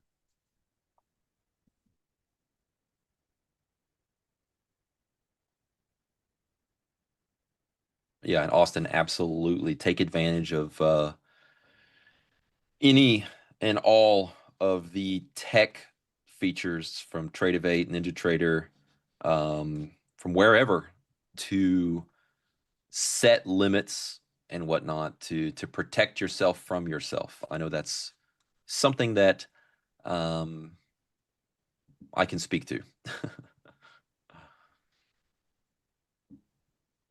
For a long time, I wondered if I could ever control my risk as a trader. had a really, really hard time getting consistent with that. I don't struggle with it now, but man, I used to. With Bad. what? Tilts, blowing up, Mm. putting on max risk just because I'm trying to make back P&L for the day. Just total animal. You just get tired of losing, of going through the pain of your mistakes. Or even how you're framing that, right? People and myself in the past saw losing trades as like an attack on me, right? An attack on my self-worth, Yeah. right? Yeah. All of those things, which is what triggers up all that nasty stuff. If you rewire the belief systems about what trading is, about the inherent randomness in markets that you'll never be able to avoid, all those things, that is what frees you up and allows you to not become perfect. We're all going to make mistakes. But no, that's the point, Dallas, is that losing should not burn emotionally. That's the entire point. It's why you hear people take like packs, all the pain and everything that they've experienced over their careers, and they come up with all these ways of rephrasing things and talking to themselves. He gets adamant and refuses to even allow people around him to call losses, losing money in trading, losing, because he has so strongly ingrained in himself this concept that losing is not bad. Therefore, he calls it, I take expenses. It's part of my running my business. I take expenses, right? Yeah. This is what traders do who've survived long enough to rewire their belief systems, right? You have to do that. Mark Douglas was the first person I ever read about who says in order to be a successful trader, first you have to change the way you think about these things. David says, my expenses are running wild right now. And if you don't go through that process, guys, you won't be able to trade the size that you need to in order to be able to extract a certain amount for income, for life, etc. Yeah. Like dealing with these emotions now at the dollar level, you need to go through that. You should be wanting to experience that at this level, or else you won't be able to get through significant dollar losses, which can only be, a certain percentage of the account. But if you don't control those, or find a way to familiarize yourself with those emotions now, then you won't be able to trade, or you won't be able to grow the account to a point where you can, risking 1%, let's say, went from $200 to now $10,000. You won't be able to get to that. Yeah. That, and starting at the low levels, thinking of trading in terms of units of risk and those type of things instead of dollar amounts, that makes it much mentally easier to scale up, because now all of a sudden you're not so focused on, oh, bigger dollar amounts, that's different, I'm scared of that. No, 1R, 2R, you're Yeah. focused on those kind of things, and you know your how many R per day that you have in terms of available risk, and Yep. oh, nice, that was a 3.6 R winner, that type of thing. The game can become the same as you scale up. If you make it all about dollars, all of a sudden the dollars change and you pucker up a bit. I went through a drawdown once. It was only 10%, Mm-hmm. but it was a significant six-figure drawdown. Mm-hmm. But if I had not gone through the process of learning how to go through those emotions with a much, much, much smaller account, then, that was quite a lot. Collapse under that pressure. Yeah. Yeah. And it took me 4 months to recover that, but I just had to really commit and focus. And I always love to say that, my friends, is where true confidence in trading comes from. True confidence in trading comes from more so the valleys rather than the peaks. Yeah. Because if you know you can handle the worst, that you might throw at yourself, that the market might throw at you, if you know you can handle the worst, that frees you up to just be at your best and let go in a sense. And there's so many benefits to that mentally. Yeah, you know what you're capable of. You start to execute better. It makes you become that trader that you want to be. NES doing absolutely nothing. Which is why we're having mentoring hour here. And yeah, they're both pretty flat here. It's how to recover drawdowns with Merritt and Chris. Question about R. Does it have to be exact fixed risk to measure it properly, or can you just base it on the risk you took for that trade? No, that's not a stupid question. It's a question that comes up all the time, right? So I'm going to use extreme examples to help frame this. If you took a trade and you risked $100 on it on trade 1 and you made $200, you'd say, okay, I risked 1R and I made 2R, right? If 10 minutes later you take a second trade and you risk $1,000 and you lost 1,000, right? So minus 1R, you would say, well, I took 2 trades today. I made 2R on the first trade and I lost only 1R on the second trade. Well, we all know that's how do we describe that? It's wrong, it's weird, it's not accurate, it's deceiving, right? It's odd. And not only that, but we're going down into theoretical land here, but I feel very passionately about this.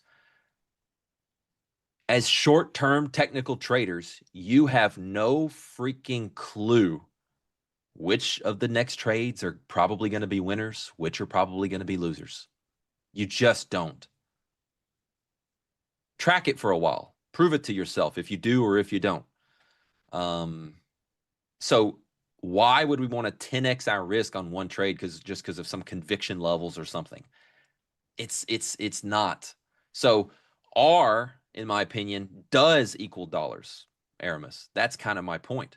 An R value should be connected to dollars so that we can keep it consistent.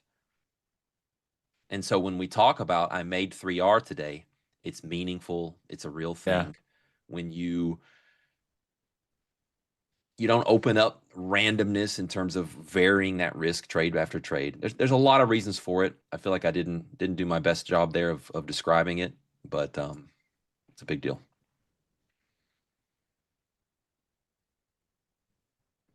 Yo. Good morning. Good morning. Good morning. Morning. Slow day, huh? Yeah. Did you guys take any trades at all? I tried one, no luck. He got a good gold one, huh? Oh yeah, I caught that low in gold and rode it up to VWAP. Gold longs. Yeah. Yeah, it's really narrow in Q today. I'm deciding what I want to do with this trade. I'll probably leave this break even. Yeah, I was looking at gold. I do want a gold trade because it's moving.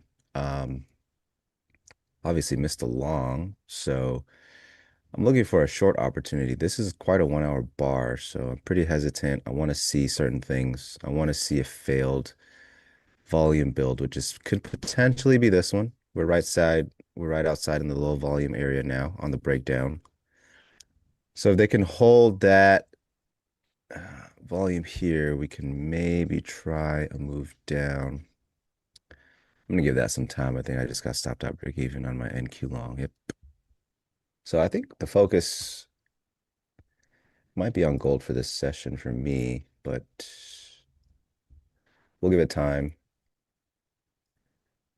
NQ, wouldn't be surprised if it works lower, but it's not setting up a great way for me to get access yet. Do have absorption here, 1, 2, second attempt off of a lower low, so Maybe it'll grind lower, but I am not comfortable taking it with this kind of profile just yet. So I think it might be gold. Um, 2 attempts up here. We'll see. We'll see. Middle But of as middle I of understand it, VWAP area, it's gotten a little bit grindy versus some of like the really cleaner rotations we were seeing earlier. So yeah. Yeah, this was, would you log off like these lows right here at the open? exactly. Yep. Oh Yep. yeah, that's a nice one. Kept Yep. just stair stepping up Took clean. half off at that stop run above that that little double top before that, and then the rest into kind of the VWAP area there. Yeah, So yeah, that's I a feel nice one. very fortunate to have taken what I have from markets in general today because there's just not a lot of opportunity. Super slow, yeah. Yeah, it's gonna be a little tricky, but we'll see what we can do. Bro, I lost a lot of money on you yesterday. I'm not gonna lie. People keep betting the house on me. I don't know I was why. on Polymarket. I was just Uh, banging that the XYZ win for 10 cents competitions, on the dollar. I thought there was great value on that, and I got wrecked. the competitions are hard. You know what? I realized I cannot just be slinging five at the same time. It's a different mentality, right? You're not trying to trade a process anymore. This is more of like I need the biggest P&L. Yep. It's not even about P&L protection anymore. It's I need to be the biggest P&L. You've got to have leverage on at all times somewhere. Um, Man, yeah, even beyond that, one of the reasons why I attribute not being the best intraday news-driven stock trader is because I think there's a personality match with like being able to. I always say I felt like a chicken running around with his head cut off, trying to chase like a dozen different equity names with news, tape yeah. bombs and everything going. It's like I really like to lock in on something, and go deeper. So it's tough trying to trade multiple names. It's tough. It's not suited for everyone, that's for sure. I think the next for the championship round, I'm only gonna stick to NQ and gold. I if so all my gains yesterday were yeah, I had some oil. It was like super small, didn't move. 6E and most of it, a huge chunk was gold. And I was like, if I had only traded gold, because it was the only one that moved, the the leaderboard would be totally different. So next time I'm just gonna do um NQ and gold for sure.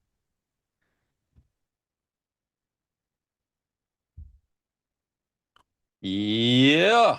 All right. I Yeah, I'm think out our of here, time's up guys. here, brother. All right, Chris needs to leave, so we gotta let him go as Yeah, I take a stop in gold. I gotta go get some blood work done. Cool. Good luck, brother. Thanks. Chat, much love. Great questions today. Take care. We'll see y'all next time. All right, you Good luck, guys take XYZ. care. See you guys. Later, X. Bye. All right, well, that NQ long was good. I should not have put that stop break even because it came exactly there, and now the move is happening back to the range. But nonetheless, good morning, chat. Hey, Shy.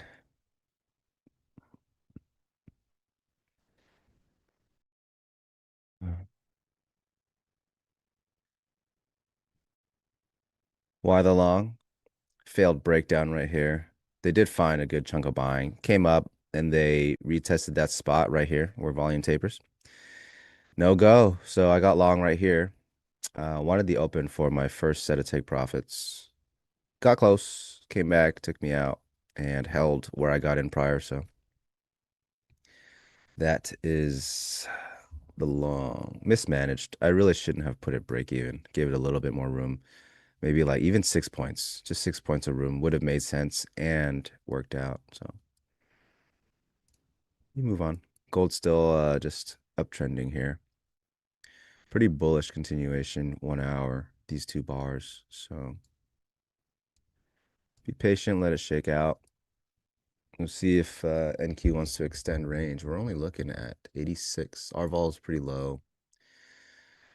67 like it was yesterday.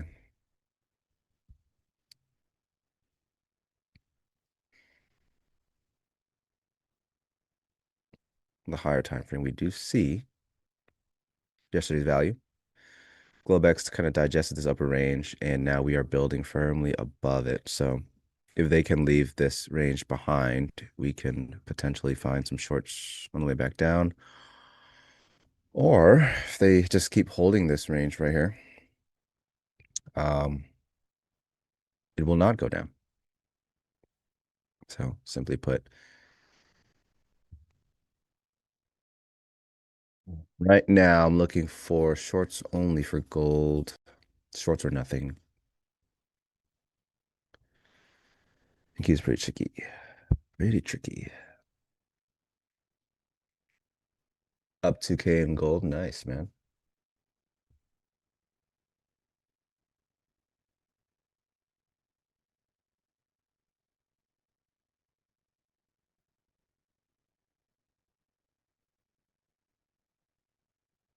You know, that's a good, I think, yeah, this is a wrong IB. This is indexes. So ignore this IB in gold, guys.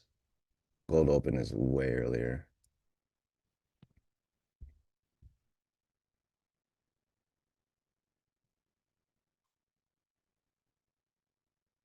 What's on the wrist? Presidential, you are correct. It is the presidential. Yes. So I gotta trade gold to make it back, you know?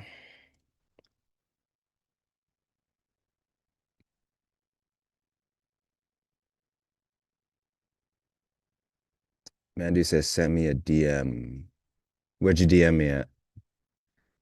Playbook is ready. I think they're working on last final touches for the website, so it'll be on there, but I think it's all ready.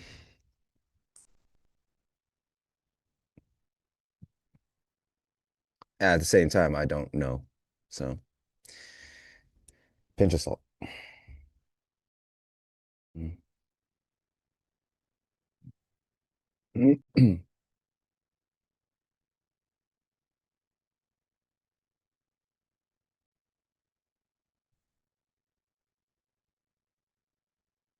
I said this week. I didn't say this week. Leo said this week. So you can air out your grievances with the big cat if necessary.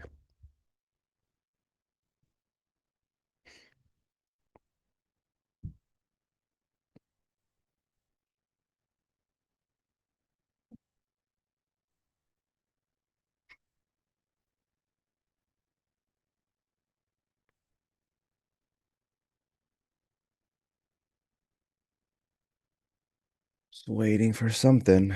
So unlike in arena competitions, I can sit here and do nothing if I want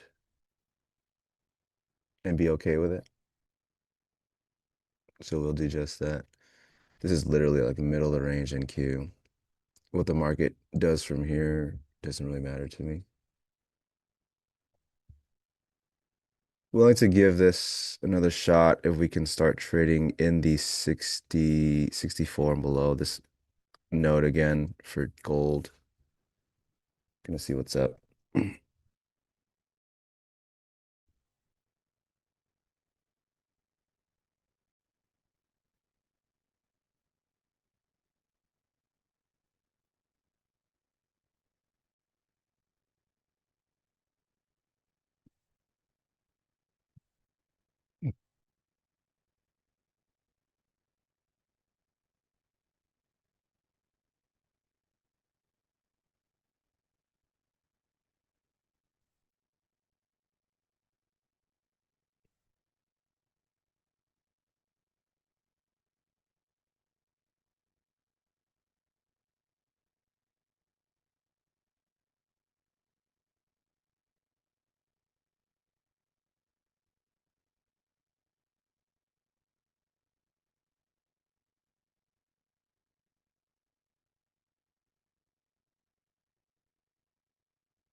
No. Curse. I'm leaving Friday morning, so I will be streaming today. Today close, tomorrow close, and Thursday open with Chris.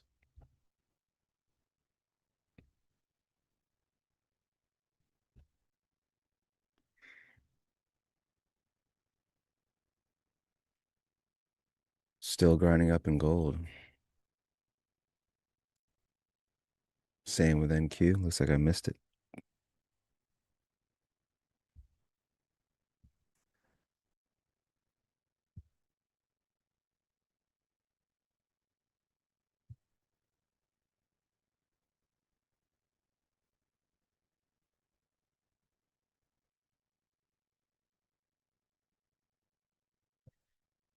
Let's see. I've never seen me trade ES. I rarely trade ES because it's kind of like getting that same exposure with NQ anyway. They're both, indexes. So I just trade NQ. When I started futures, it was ES, and eventually I tried NQ, and I found that with NQ, I just meshed more with it because it provided more opportunity, especially for like scalping because it's a little bit more range. Um, and ever since then, it was just better. Yeah, because in this game you do have to be very patient, right? And it can take forever for ES to not only set up an idea, give access to an idea, but play out the idea. So let's just say ES and NQ doing the same thing, but someone taking like longs in ES versus long in NQ, you could have been paid like two, three times over in the long scalp in NQ, while ES is still trying to play it out, that kind of stuff. So because of that, I'm pretty much stuck in NQ. When ES provides like bigger ranges, I'll do both. Yeah. So what I do when I trade both is who's going to give me the access first to the trade, right? With good risk.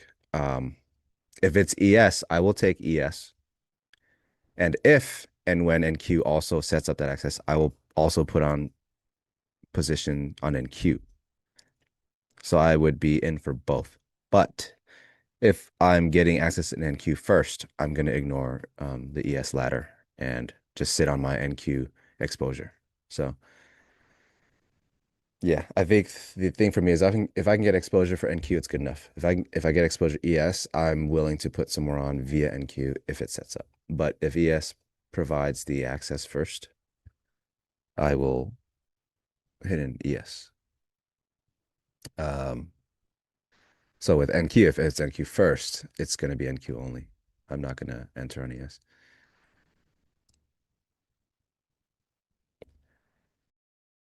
Hope that makes sense.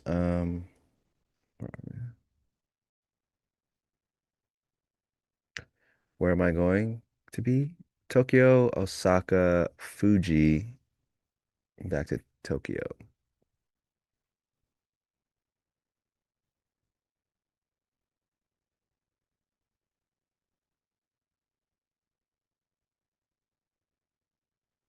Did I combine work with trading? Absolutely. Yeah. In the beginnings. Yes.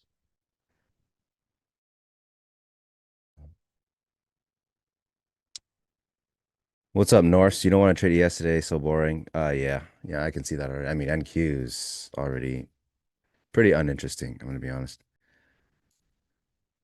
Gold's moving, but it's not moving in the direction that I'm willing to go with it. So hands off on that. Um,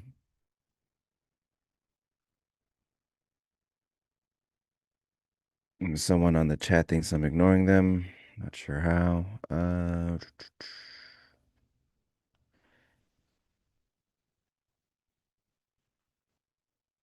don't know if I'm gonna buy anything out there. Usually, I'm only just thinking about buying watches.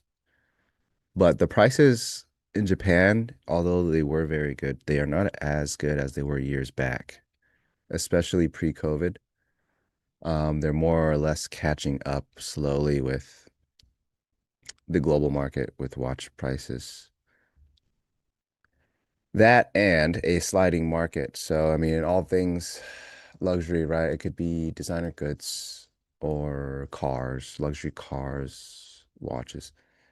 The markets themselves have been softening. So, for the first time, I'm not like really prioritizing trying to snag something, although not off the table, obviously. 1 hour volume profile, yes. Wait, no. My 1 hour chart has 24-hour profiles and 5-day rolling.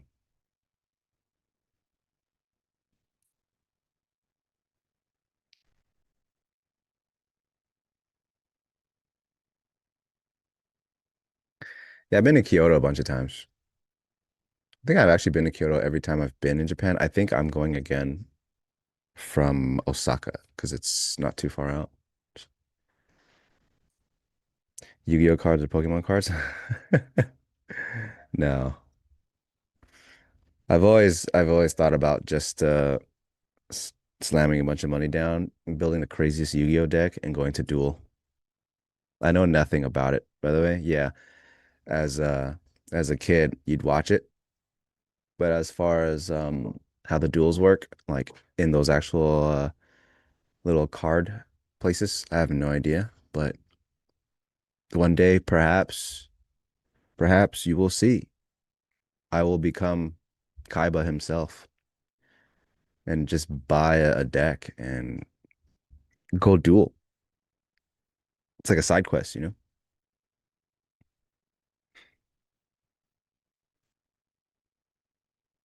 Just get Stoa Timex for Xmas. Maybe I should get him a watch for Christmas, man. Maybe like a little Hello Kitty something.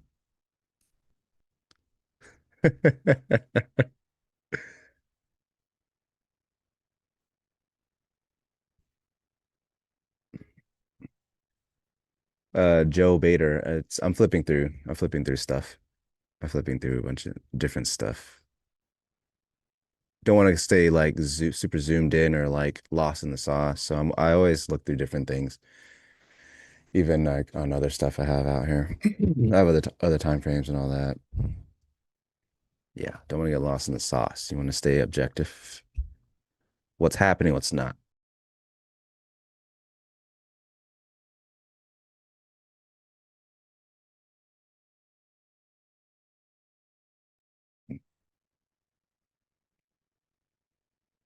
Yeah, no, I always like you where I am, there are a few, right? Even like when you go to like K-Town, like, I'm always out there to eat. And you'll see these like little what would you call them? Like they're like we'll just say I'm gonna call them what do you call them? Um I don't want to say like a dueling center, but it's like a we'll say like it's like a nerdy store, like a nerd store where it's cards, it's anime stuff, it's action figures, right? And you see people dueling there, and I'm always like, man, one day I'm gonna get in there. I'm gonna buy myself a deck. I'm gonna get my ass in there. You know?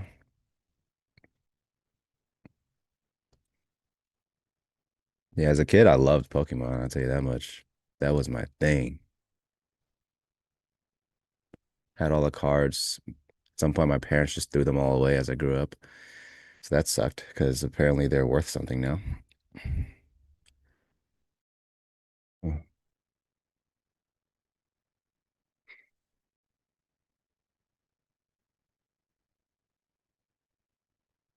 Yeah. One side quest that I think about from time to time is just becoming becoming Seto Kaiba at some point. Just spending my money on a really sick deck and going in there and just in my mind, I'm obliterating nerds, but we'll see what the reality is.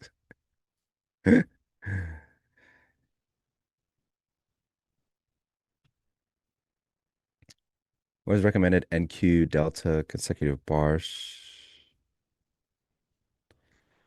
Recommended? I mean, I don't know. I use 1 minute. Uh, Delta threshold. If you're talking about Delta map, I don't use the gradient coloring bars, so better to ask Leo or Stowe for their settings. I just use basic open close, like up or down color. I don't have gradient coloring. I just prefer to look at order flow through my own lens. So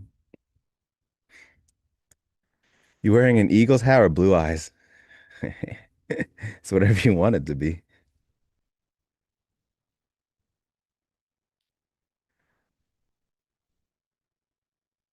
Yeah, can you just have a deck like full of blue eyes and Exodia cards, and at some point RNG will have you win the game? Is that a thing?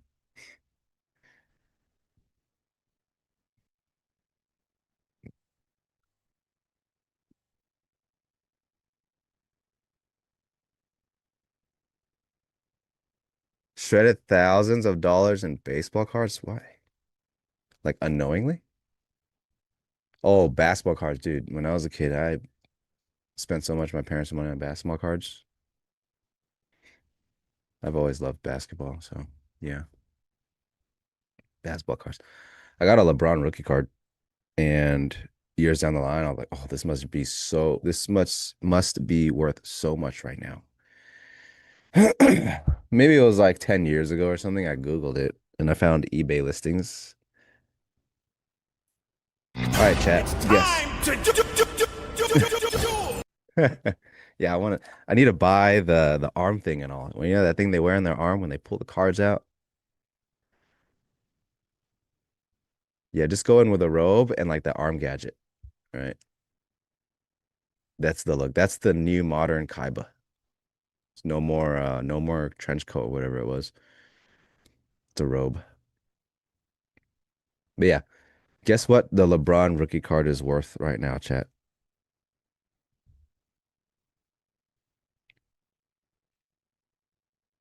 Is Barkley back or lucky game? He always has his way with the Giants, and that was one run. He did have other good runs. Good. I mean, he had the pass touchdown, but I don't know. I still don't like their play caller. I don't like their offensive coordinator. Kevin Batullo needs to be fired. He doesn't need to be fired. He needs to be put in prison, and that's that. That's what I think. He needs to be put in prison. Why did I decide to dump CVD? I've never had CVD. I don't like CVD. It's just not good with me. You know, everyone's got their own thing, right? CBD just doesn't work for me.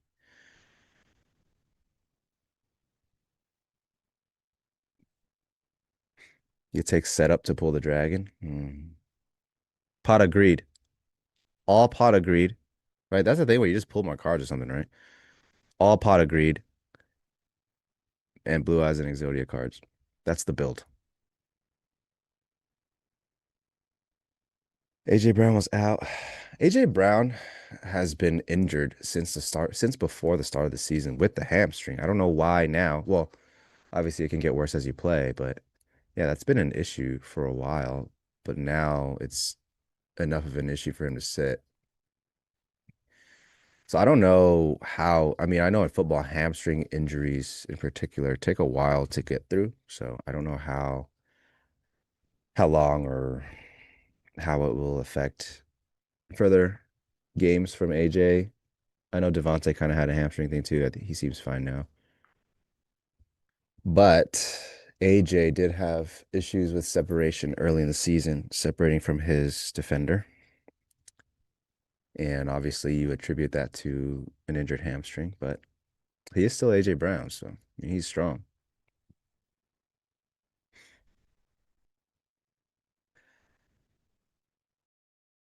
$5 mil, 1 mil, 7,000 ES points, $3,000, $40, $10,000. It's as of 10 years ago, I haven't checked recently. On eBay, the same card was listed at $25. So it's not that special, unfortunately. $25 LeBron James rookie card. Maybe now it's like $35. Who knows?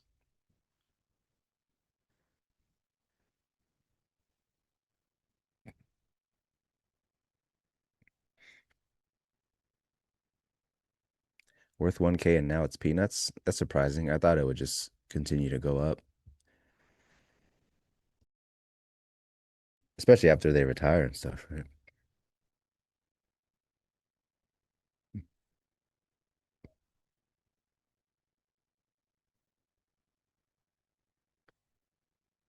Monster Reborn. I don't even know what that is. My Yu-Gi-Oh knowledge is quite limited.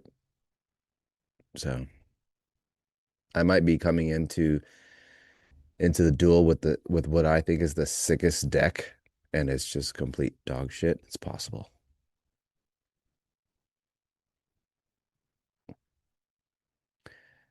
Upper deck rookie card 5.2 mil. No, that's definitely not. No, I probably have the lowest value LeBron James rookie card in existence. That's probably the one that I have.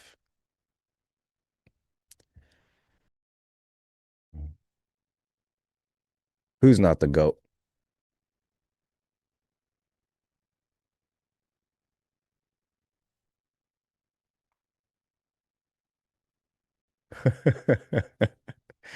Full of gluten. That's funny.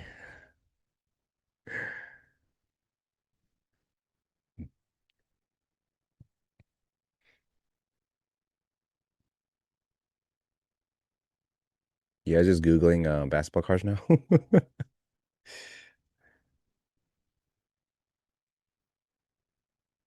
You should check on that, Dallas B.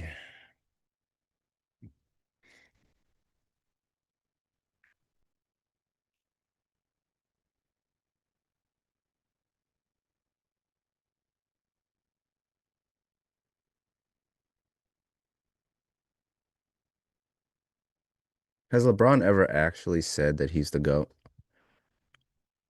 I mean, we all know anyone who follows basketball, you know LeBron says a lot of stuff. LeBron is top one all-time capper. Top one, if nothing else. See. Nah, for me, it's always going to be MJ, man. It's always going to be MJ.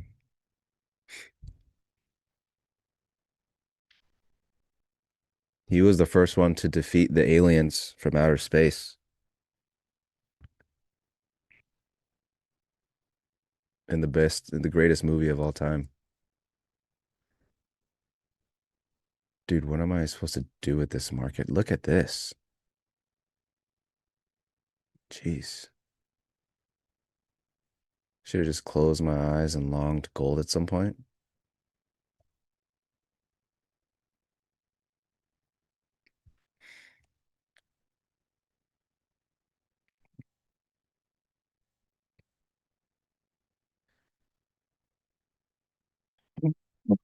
Hmm. Most talented of all time. Yeah, I mean, LeBron came in with like really, it was a crazy situation, right? I remember before his draft, it was like football strength, basketball speed, obviously with basketball talent.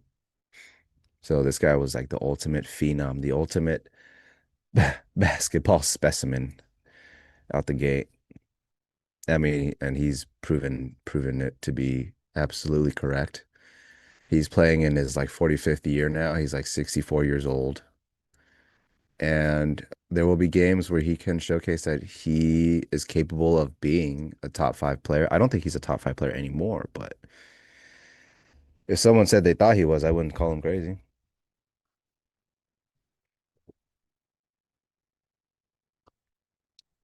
If Wemby stays healthy, everything changes. There will be a new best, greatest of all time, a new most talented of all time. So and so. Watching Wemby has been crazy. I was telling one of my buddies, watching the Wemby games this year, the last time I was in this much awe of a basketball player was Vince Carter. And that was like, I don't know, 65 years ago. But for anyone old enough to have seen Vince Carter play, like actually watch him play, that was the last time. I was like, damn, this guy is insane.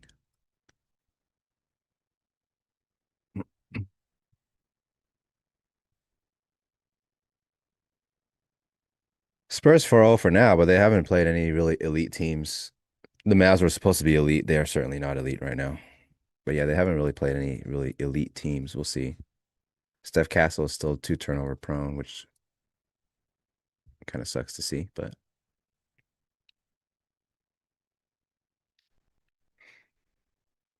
Jordan is the GOAT, yes.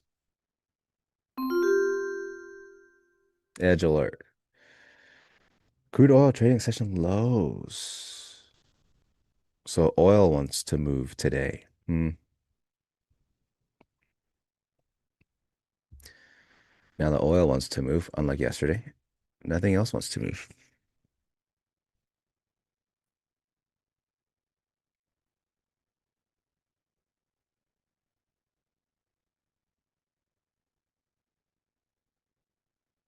Still keeping an eye on gold.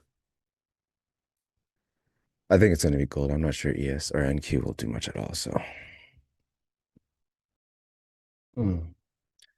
Yeah, honestly, my favorite era of basketball still has been when it was like VC, like Vince Carter, Allen Iverson, T-Mac, Kobe, even like Steve Francis was balling. I mean, I don't know if people remember Steve Francis, but yeah, like what a time that was. Obviously, like Dirk Nowitzki and stuff, but that Vince Carter, Allen Iverson series, the Sixers Raptors series, was one of the greatest ever. The playoff series where Vince Carter missed that last shot. Yes. Whoever's old enough, you know what I'm talking about.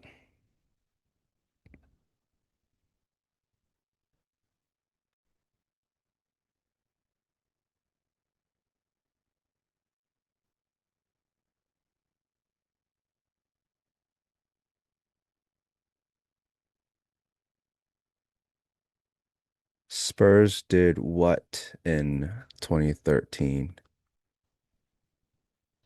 2013 was that heartbreak, heartbreak finals when LeBron got them. Ray Allen got them. And then that led to that was the catalyst for the greatest Spurs team we've ever seen, 2014.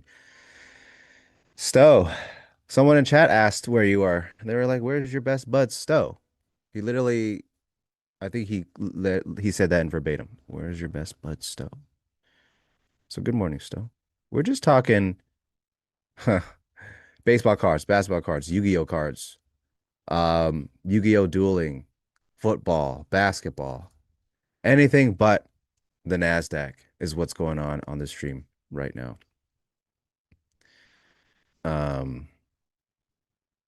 Tried a gold short earlier, somewhere here, right here. Got stopped out on that, and that's been it.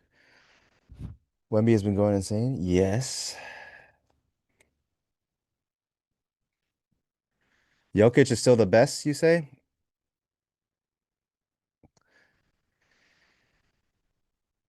It is only a 4 game sample size for Wemby. So I appreciate that. Yes, I can appreciate that.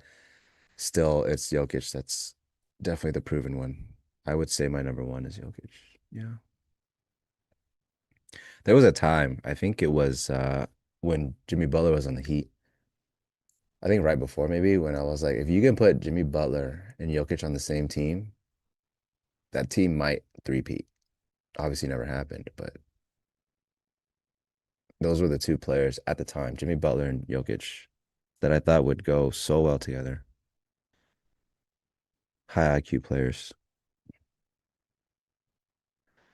But he's in Golden State now. All right. All right. All right. Let's see what happens. So when something finally happens, you just kind of want to be as patient as possible and see what they do with it, what kind of choice the market makes. It's always going to make choices. A lot of times this could be a final, like, they're going to finally break. They're going to get to the edge. And ultimately, the choice is we're still not going to do anything outside of the edge. And that's when you can take it back in or just continue to do nothing. What you'd want to see is the market continue through, find follow through, which is volume, find interest, come back, and that will be where it makes the next choice. Are the participants who drove us out still willing to transact at those prices? What was the edge? Simple as that. So that's what we're going to wait for. Thought I'd be able to get a gold trade before an NQ trade, but maybe not. NQ's tape is ES's tape too. It's pretty. Someone's had enough. Someone's had enough. So NQ it is. Let's see what they do. Oh, this is a responsive offer still. Very responsive. High time frame, similar, possible. Loses volume and kind of like a move through. Decent runway. So it just tested this lower part of value. So a lot of buying down there in the 10s, in the 7s. We are trading the 30s almost. Let's see if they'll step in with an offer.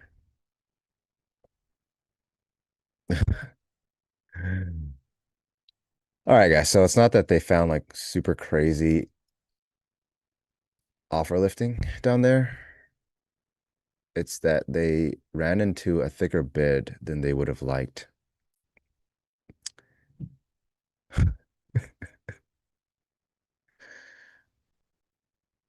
Well, there's no scenario where I catch that long, so that's just not my play.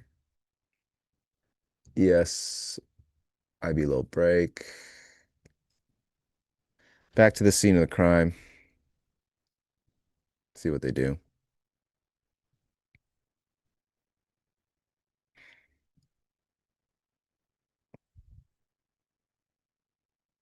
ES found taper as well.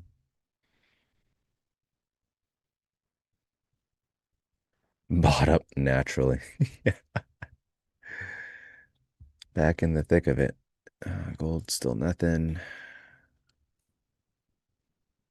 Yeah. Quite a candle on the 5-minute for both products.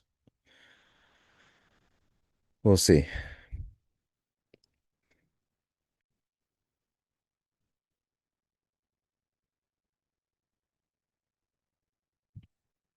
Cool. See ya, Zelino. Thanks for hanging out.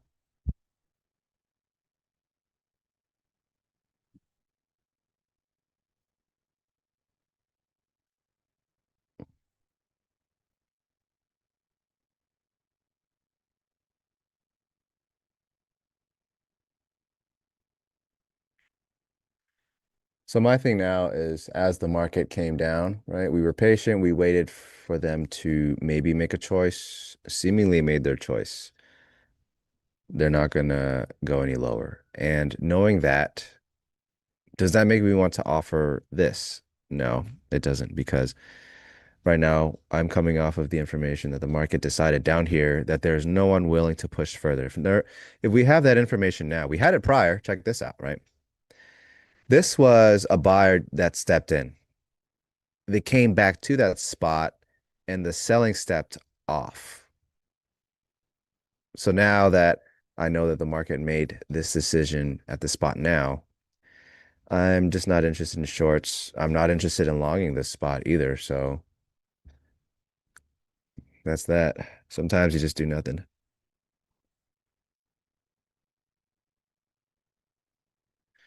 If I was in Arena Cup right now, though, I'd probably be shorting this. Full clip short. You got to put something on.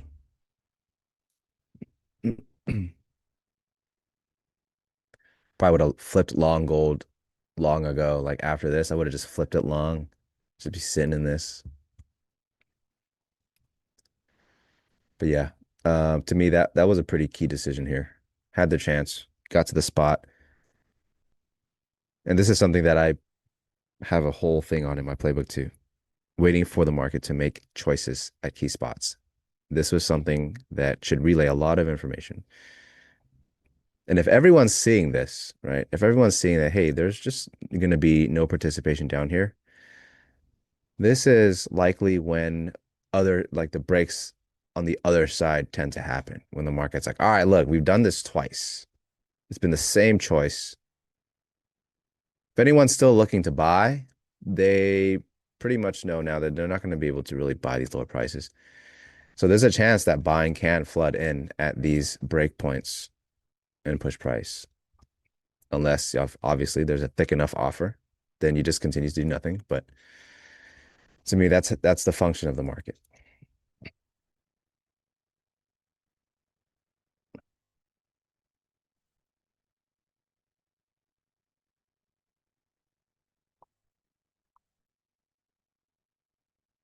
I don't know if I'll ever trade NQ again after this gold trade. Oh, long gold, huh? You must be long gold. Gold has been paying me a lot more than NQ past week and a half. Actually, no, NQ's been paying more, but the gold trades have been better. I'll say that much. If I had as many gold trades as NQ trades, yeah, it'd be gold paying more. The range is so insane that you have to be very careful with your sizing and your leverage because of the range. It's actually insane. I was definitely taken by surprise when I traded gold last week for the first time in 2 years. Much different market.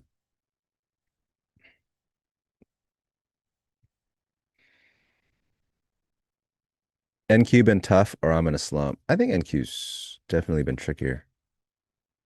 It could be both, right? It could be in a slump because NQ's been tricky. Seller's worthless. A tale as old as time, right, Nick? I just needed to turn on my buddy's stream to hit PT. Were you were you short? Were you long? Oh, you were short. I saw.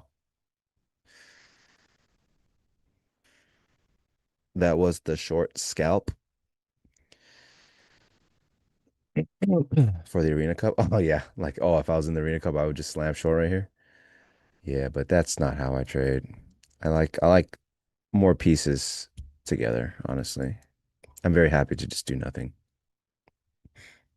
But in the competitions, I cannot do nothing. I need leverage everywhere because I need the biggest P&L possible, and that leads to the worst P&L possible. So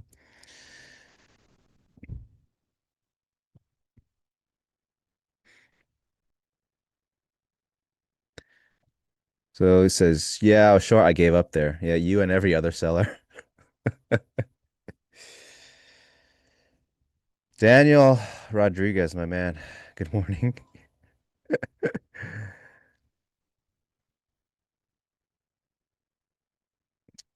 Yeah, ES looks like way better continuation downside than NQ. NQ's just middle of the range. Gold's not giving me a short setup. Not yet, at least.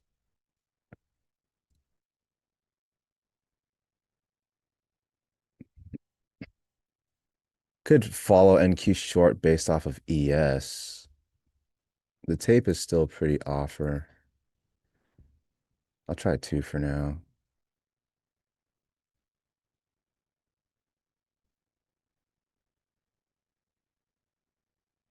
Short leash. If it really gets continuation downside of this volume, I'll add. But for now, as much room as I'm willing to give.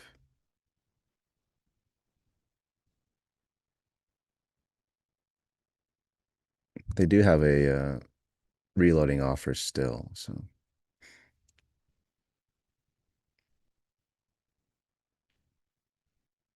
Obviously, I will also flatten this if they don't move it.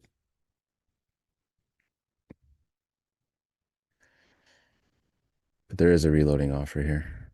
Trying to see if they are willing to replace a reloaded bid with more offer. And if they don't, I flatten. If they get some really good continuation, I will put more on. Really following ES tape here, which is finding a passive buyer. I'm flattening that.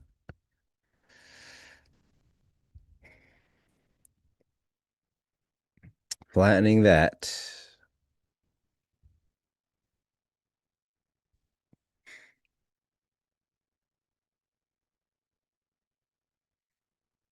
Yes, it's still selling this range, but there's a passive bid for sure. So I'm still watching. Don't like holding into heat, so I flattened that right away. That was probably like a 1 point loss or something like that. Still keeping an eye on this pressure. Either they get a pretty good crack or they're just going to lose this and it's going to bid right up. They're lifting off for pretty heavy now. We're looking at almost 200 lots cumulative. So because there's actually buying stepping in, if they can trade below buyers now, which is into the 32s, 31s, this could see downside acceleration. But I'm looking at the buyers 34, 35 right now. And I want to see what happens to that chunk of order flow. Don't want to fade it. But if they get ran against, we could take some downsides. ES is still trying to chew through this bid.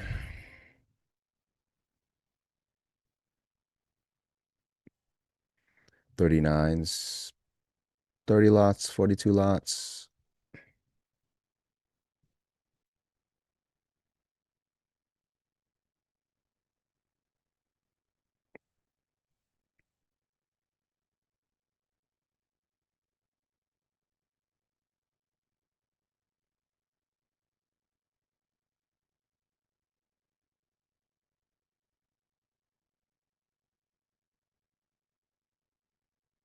Gold still grinding.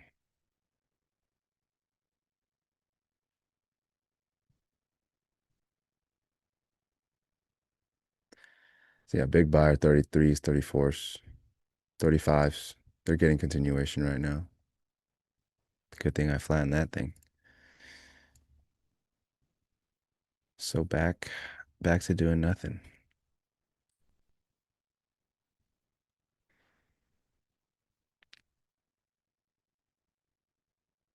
Still under 100-point range in Q2. Shoo.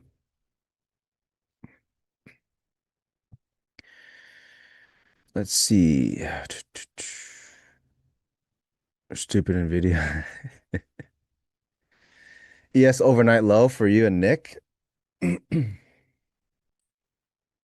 ES put in a much better effort trying to sell this than NQ. I'll say that much. There's a lot of sell down there, but that could be a problem as well.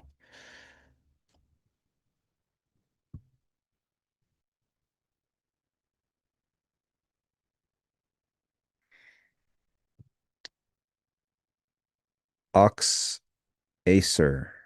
Is that how you say your name? I hope it is. I appreciate the compliment. And hope you stick around, man. Also, please hit the like and hit the subscribe button.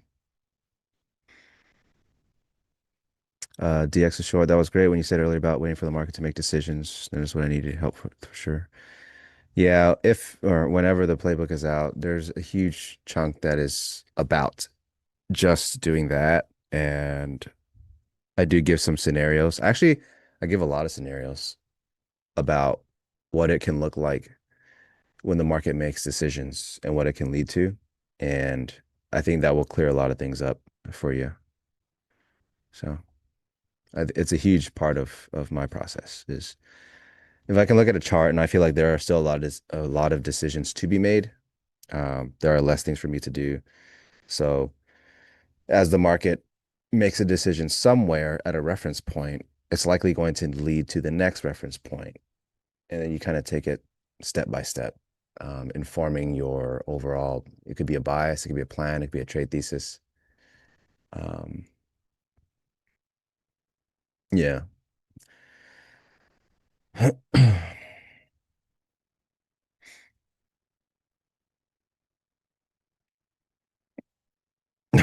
Gave up on the show. That's why sitting here through this deserves a like and it's free. Yeah, please. This is actually like it is dog shit. Yeah. So please hit the like. Hit the like. We tried to make it work and there are just no trades.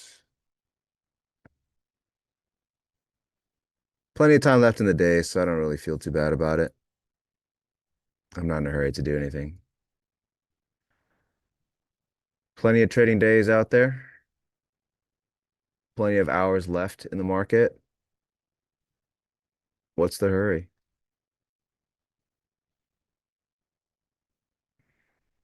We'll continue to eye gold for potential short in this recent consolidation. So this is overlapping here. We've got downside pressure led to eventually a break, a good build, right? This is the down move coming back.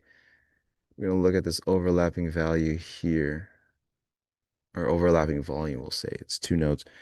So this is like a way I would mark out my stuff right here. Coming from these two should be interesting. If they are gonna find an offer, it should be in here, right? This was the move, came up, trapped the effort, maintained the offer. So this offer should still be present here. So if this offer does not work, we are likely going to see a reversal. So they'll probably test downsides here and go through because this would give the information that there is no longer more sellers than buyers. And if that is the case, the market is going to go up to find enough sellers to fill the buying.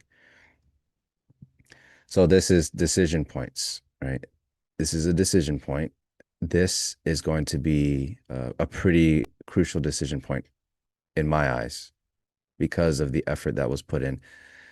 These builds of volume tell you that it is two-sided participation. And if it's two-sided with this much volume, that means there's a large chunk of buyers and sellers.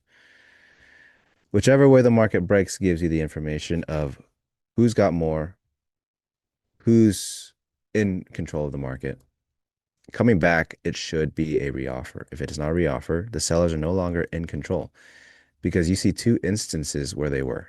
If that changes, everything changes. You'd probably look for a bid instead. So that is one example of decision making, just waiting for the market to make a decision. And right here is another thing, right? We noted this earlier, decision, sure. First time, second time, same thing, same choice. And now they won't even test this outside range, outside of value. This is how breaks happen. So they could break this upside right now. If they can chew through supply, we don't know how much supply is here. We know there's a lot because let me look at the deltas, right? There's a lot of supply. But the market is actively making the choice every time it goes downside not to continue downside. And then it goes back here to make the choice again. They've just been bumping their head here. And if the choice again is going to be, hey, look, too much supply, we're not willing to buy through this just yet. They're going to test this again. Right. And so it's always that kind of thing. If you don't like the market's choices, you don't have to do anything. Yo. Is that Dodger hat? Yes, sir, baby. Yeah. How about that game last night? I didn't watch it. Well, I watched the game one when they got obliterated with the loaded bases, walking. I think it was two hitters they walked, and they just got crushed by like 7 points in one inning. yeah. I saw that. Yesterday's was how many innings was it? When I went to bed, it was like 12th inning, 11th? Yeah. 18. 18 innings. I Yeah. woke up and looked at my texts and my friends texting each other and it's like all late. I'm like, dude, what time do you guys sleep? And it's all about baseball. I was like, oh, that's what happened. Dude, Freddie Freeman hit that home run at the walk on at the end. It was, I saw the he's highlight. done that before. He did that last year. It's like, Yeah, when are you guys last year. gonna like walk him intentionally? I saw the highlight. Yes, Yeah. I was watching lots of basketball and then Monday Night Football and then got ready for bed. Yeah. But how about Chewy? I mean, 4 hits and 5 walks. Didn't even want to pitch He to the was guy. He still got 4 he was hits. having some hitting issues, right? For a while. and then obviously that one game where he Yeah. smacked it. And I was like, so what changes, right? I get a ESPN notification. All the talking heads are like, oh, does he need to rework his swing? Does he need to? And then the very next day is like, this guy's back. It was I know. inevitable. I It was know. going to happen. I'm like, okay. We might be a few years from now. We might be saying he is the GOAT for baseball of all great. I mean, when I say I'm already hearing that though. I I don't know, know much about baseball, but I know for the past year already, it's like, okay, this guy's the GOAT. It's set, yeah, you know? right. I mean, you only get one. You got Michael Jordan in basketball, Hmm. and this guy could be it for baseball. It was fun. Anyway, Yeah, well, good anything's job better today. than the current market that we're getting today. I know, I know. Well, I mean, me and Deli talked about this early this morning, and it's a lot of anticipation going on. It's double anticipation going on. We have these big earnings reports coming out with, the big top seven, Mag seven, whatever you call them, and you have an FOMC meeting also. So these two things are causing the market to say, "Hey, let's pause a little bit. Let's see how all this goes down, and then we'll get busy." And I think that's what we're seeing in some of the stock index futures. I'll pull up a point of control chart in a minute, but um, it's not going to remain the same the rest of the week. Things are going to start moving, Hope so. my humble opinion. Anyway, good job today, man. Let's get that thumbs up and those subscriptions going for our man XYZ, who's going to be back. He's doing double duty today, you guys. He's coming back this afternoon, trading the close side by side with Leo, the big cat. So one last thumbs up would be awesome. Yeah, it was a late night. It was a late night last night, Neil. One last thumbs up for XYZ, and he will be back coming on strong. We'll see see if we get any more movement this afternoon. See you guys. See you, chat. All right, man. Let's do a really quick. I do want to do an edge report today because there are markets that are moving, and this is the gold market. I know a lot of people were talking about it. XYZ was talking about it today. And don't forget, there's three flavors of gold. There's the classic. There's, the standard contract. There's the micro contract. And now there's a 1 ounce contract. It's a pocket sized, as the CME calls it, a pocket sized gold contract. So you got some, it doesn't matter how big your account is, you have some opportunities here. This is, and they have some volume in it too, by the way. Even that 1 ounce guy, I think I lost it. Oh, no, 1 ounce is down there. 52,000 contracts traded in the 1 ounce. That surprised me. The micros, 640,000. That is a liquid deep market on the micro gold. In any event, really nice sell-off overnight. I mean, we peaked up here at that 0 DTE call resistance, and this was, I don't know, 2,100 hours. What's that, 9:30 last night? And then boom, we lost VWAP in the rearview mirror pretty quickly here, and we just crossed all sorts of levels. We crossed Jacks 4, we crossed Jacks 2, 1 day minute, Mentor Q, blind spots, S1s, London initial balance lows. We didn't quite get to S2. We tried to get there, we didn't quite get there. And this thing turned around, and it turned around slowly. This is kind of a nice creep up here. It's a nice move up. Now, keep in mind, the daily range today is, the average range is 87. Today, 132. So a big range. And now when we got to that VWAP, I was thinking, I don't know, man. I don't know if we're going to sustain any more buying. But we creeped up 1, 2, 3 30-minute candles in a row, past that 1 day min, past that Jacks 2, past that Jacks 4. So we exceeded some expectations here. Points of control are wonky on this thing, so I'm not going to really rely on it too much other than noticing where the two kind of volume nodes are, one at 39.42, give or take a couple ticks, and one at 39.56. Remember that 4,000 number is psychological. That's where Jacks 1 is, but who knows what's going to happen with that. Let's shoot over to silver really quickly here, because silver is also a very interesting market. We have this like V-shaped recovery here. I wanted to show if my data pops up here. Here we go. Well, V-shaped recovery and then some, right? Really nice kind of sell-off here right after the London initial balance. Boom, we kept rolling all the way down to S1. And then a nice, steady, relentless rally back up above VWAP, above all of our markers, actually, above Jacks 4, above the open, above that 0 DTE put support level. Point of control established around 47.03, give or take a couple ticks, through the pivot. So this is looking pretty strong here. I'm not sure if we're going to get any sellers going to push us back down right now, but we literally broke this wick high. I didn't think we were going to break it that we saw overnight in silver. So kind of nice move there. And then last but not least, all about metals today. Let's go to that Copper, Dr. Copper. And let's see what it's looking like.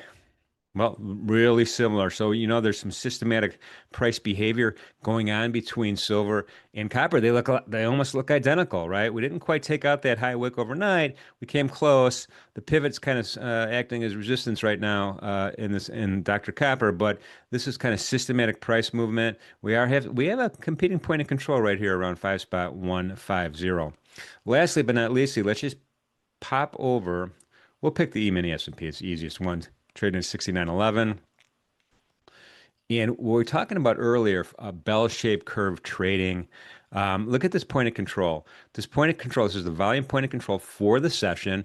It's at 69.13, and it has been acting like a magnet, right? Yeah, we traded above it. We came right back down. We traded below it. We came back up. We've bisected it 1, 2, 3, 4. 5 out of the last 6 candles. We'll see if we get it again today. It looks like it is. So it is acting kind of like price happiness. Relatively good bell-shaped curve, not perfect, but something to think about as we go through a relatively tight day today in the E-mini S&P. That is this afternoon's Edge report. We look forward to seeing everybody this afternoon. And we have a regular start time this afternoon. Yesterday we started at 2. I think today we're going to start a regular time at 2:30, beginning with Tracy Shuchart's hot commodity report. I'll do another Edge report update. And then, like I said, we have Leo, the big cat, and Xyzeee trading the close. Thank you, everybody, for coming. Appreciate everybody being part of NinjaTrader Live. Best community out there. Have a nice, relaxing lunch. We'll see you this afternoon. Thank you.